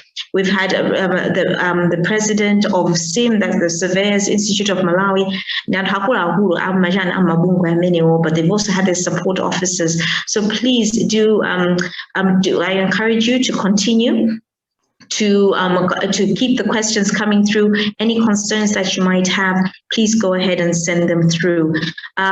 Just as we said that this webinar has been recorded and we will be uploading it to our social media platform, and this will be on YouTube. As soon as we have the link available to our YouTube, we will circulate it through the same way that the invitation came through to you. So it will be provided. To you as soon as because kumvetsetsa kuti tinali ndi kavuto kaja kanachitika nendo ngufunira kuti tikangopanga edit pamwe tikapanga edit tikhatikiza webinar yonse ndikukupatsani link while we will upload it on YouTube. So like I already said, we have the contact details that are there, and please do keep the questions going. Komaso tisaiwali at the end of the webinar, tingotenga mphindi 5 zoka 5 minutes of your time to respond to the feedback. Komaso pa feedback form bo mutati muike email address yanu ndekuti ma presentations china chili chose tikuzitiza kutumizirani. So if I can now hand over, and I would like to hand over the floor to Mr. John Kawaye. He is the Director for Planning, Research, and he at the Ministry of Foreign Affairs, but he is also Tingati Desk Officer, Unkulu Foreign Affairs, Amena Mayanganina, Diaspora Affairs. So the Diaspora unit that is at the Ministry of Foreign Affairs is headed by him as well. Mr. Kawaye, the floor is yours. Thank you very much, Regina. I'm not the one who is actually making the closing remarks. It's a colleague of mine, Mr. Mponda, the Director of Americas, on whose platform we are now operating. So, Mr. Mponda, please take it away. Thank you, colleagues. I hope I'm audible. Hi there. Oh, yes, you're audible. Yes, you're audible. Yes, thank you. Thank you very much. And as my colleague John has indicated, I'm Francis Mponda, and I'm sitting in for the Secretary for Foreign Affairs. I'm President of the Surveyors Institute of Malawi. All presenters and participants in this webinar and all protocols observed.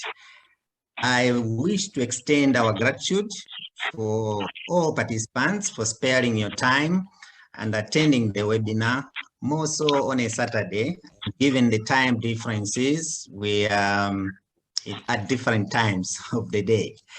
The webinar was meant to whet your appetite so that you take action into making investments in your home country and taking opportunity of the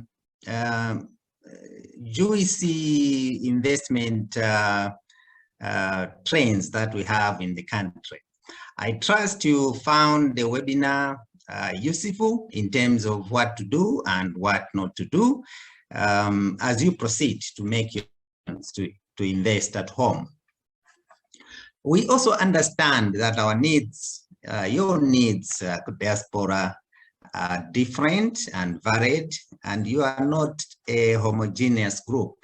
You have different requirements, you are focused on different issues. Some of you, you just want to help your community. Some of you like to make an investment and make money out of it and then contribute to the development of the country. So in that context, we hope the webinar has been able to give you what you require to move forward. And we are very hopeful that you have developed networks, probably amongst the groups you've seen like-minded partners that you can work with and then move forward. We hope this would be useful going forward and towards the development of our country. Some suggestions going forward. In government, and we as your servants, civil servants, would like to assure you that we are in this together and we'll do our part, and we hope you do your part as well, and then we move together. As foreign affairs, we are the custodian of the Malawi Diaspora Engagement Policy. In that respect, we would like to ensure that we do the best we can to make your life easy. For instance, under the Pillar 3 of the Malawi 2063, government is prioritizing urbanization and tourism promotion. And it's very obvious that real estate investment will be key. And hence, we would like to move together with you. I would also want to assure you that given the previous interactions we have had with the diaspora, we have seen the need that we need to do something about sharing more information, practical information on the implementation of the Dual Citizenship Act, and in fact, including the administration of the national ID system. We understand you have issues with these two pieces of legislation, and we'll make sure that we organize a similar webinar that focuses on those two issues, probably in February or March, or things being equal. To encourage you to register with the Malawi missions or consulates in your areas of abode. That is very useful for us to deal with a number of issues, including what happened today, the unfortunate incident that we had unauthorized persons getting into our platform. This registration will help us to formalize communications. We would like to talk to you, send you information directly, and not just post things, invites all over the place. In fact, if you still have your old or current Malawi passport, check at the back of that passport. There are some instructions there. The instruction says, if you are in a foreign country and there is your mission there, take an effort and make them know your address and contacts so that they're able to pass information to you, or you are able to pass information to the mission should there be need. Lastly, our gratitude is extended to all stakeholders that participated in this webinar and various other participants that made it possible and offered support. We had presenters, we had participants, and we had very insightful comments and questions. We will take all that into account and make sure that we give feedback on issues that we haven't been able to explain in full. And lots of kudos to our planning and research division in the ministry. We will continue to support him so that we make sure this partnership is fruitful for the benefit of our country. Best wishes once again to all of you colleagues abroad, and as you fine-tune your plans to invest in the Malawi real estate sector. Zikomo kwambiri, mugone bwino, good morning to some of you colleagues, and good afternoon, wherever you are. Enjoy the rest of the weekend. Thank you very much.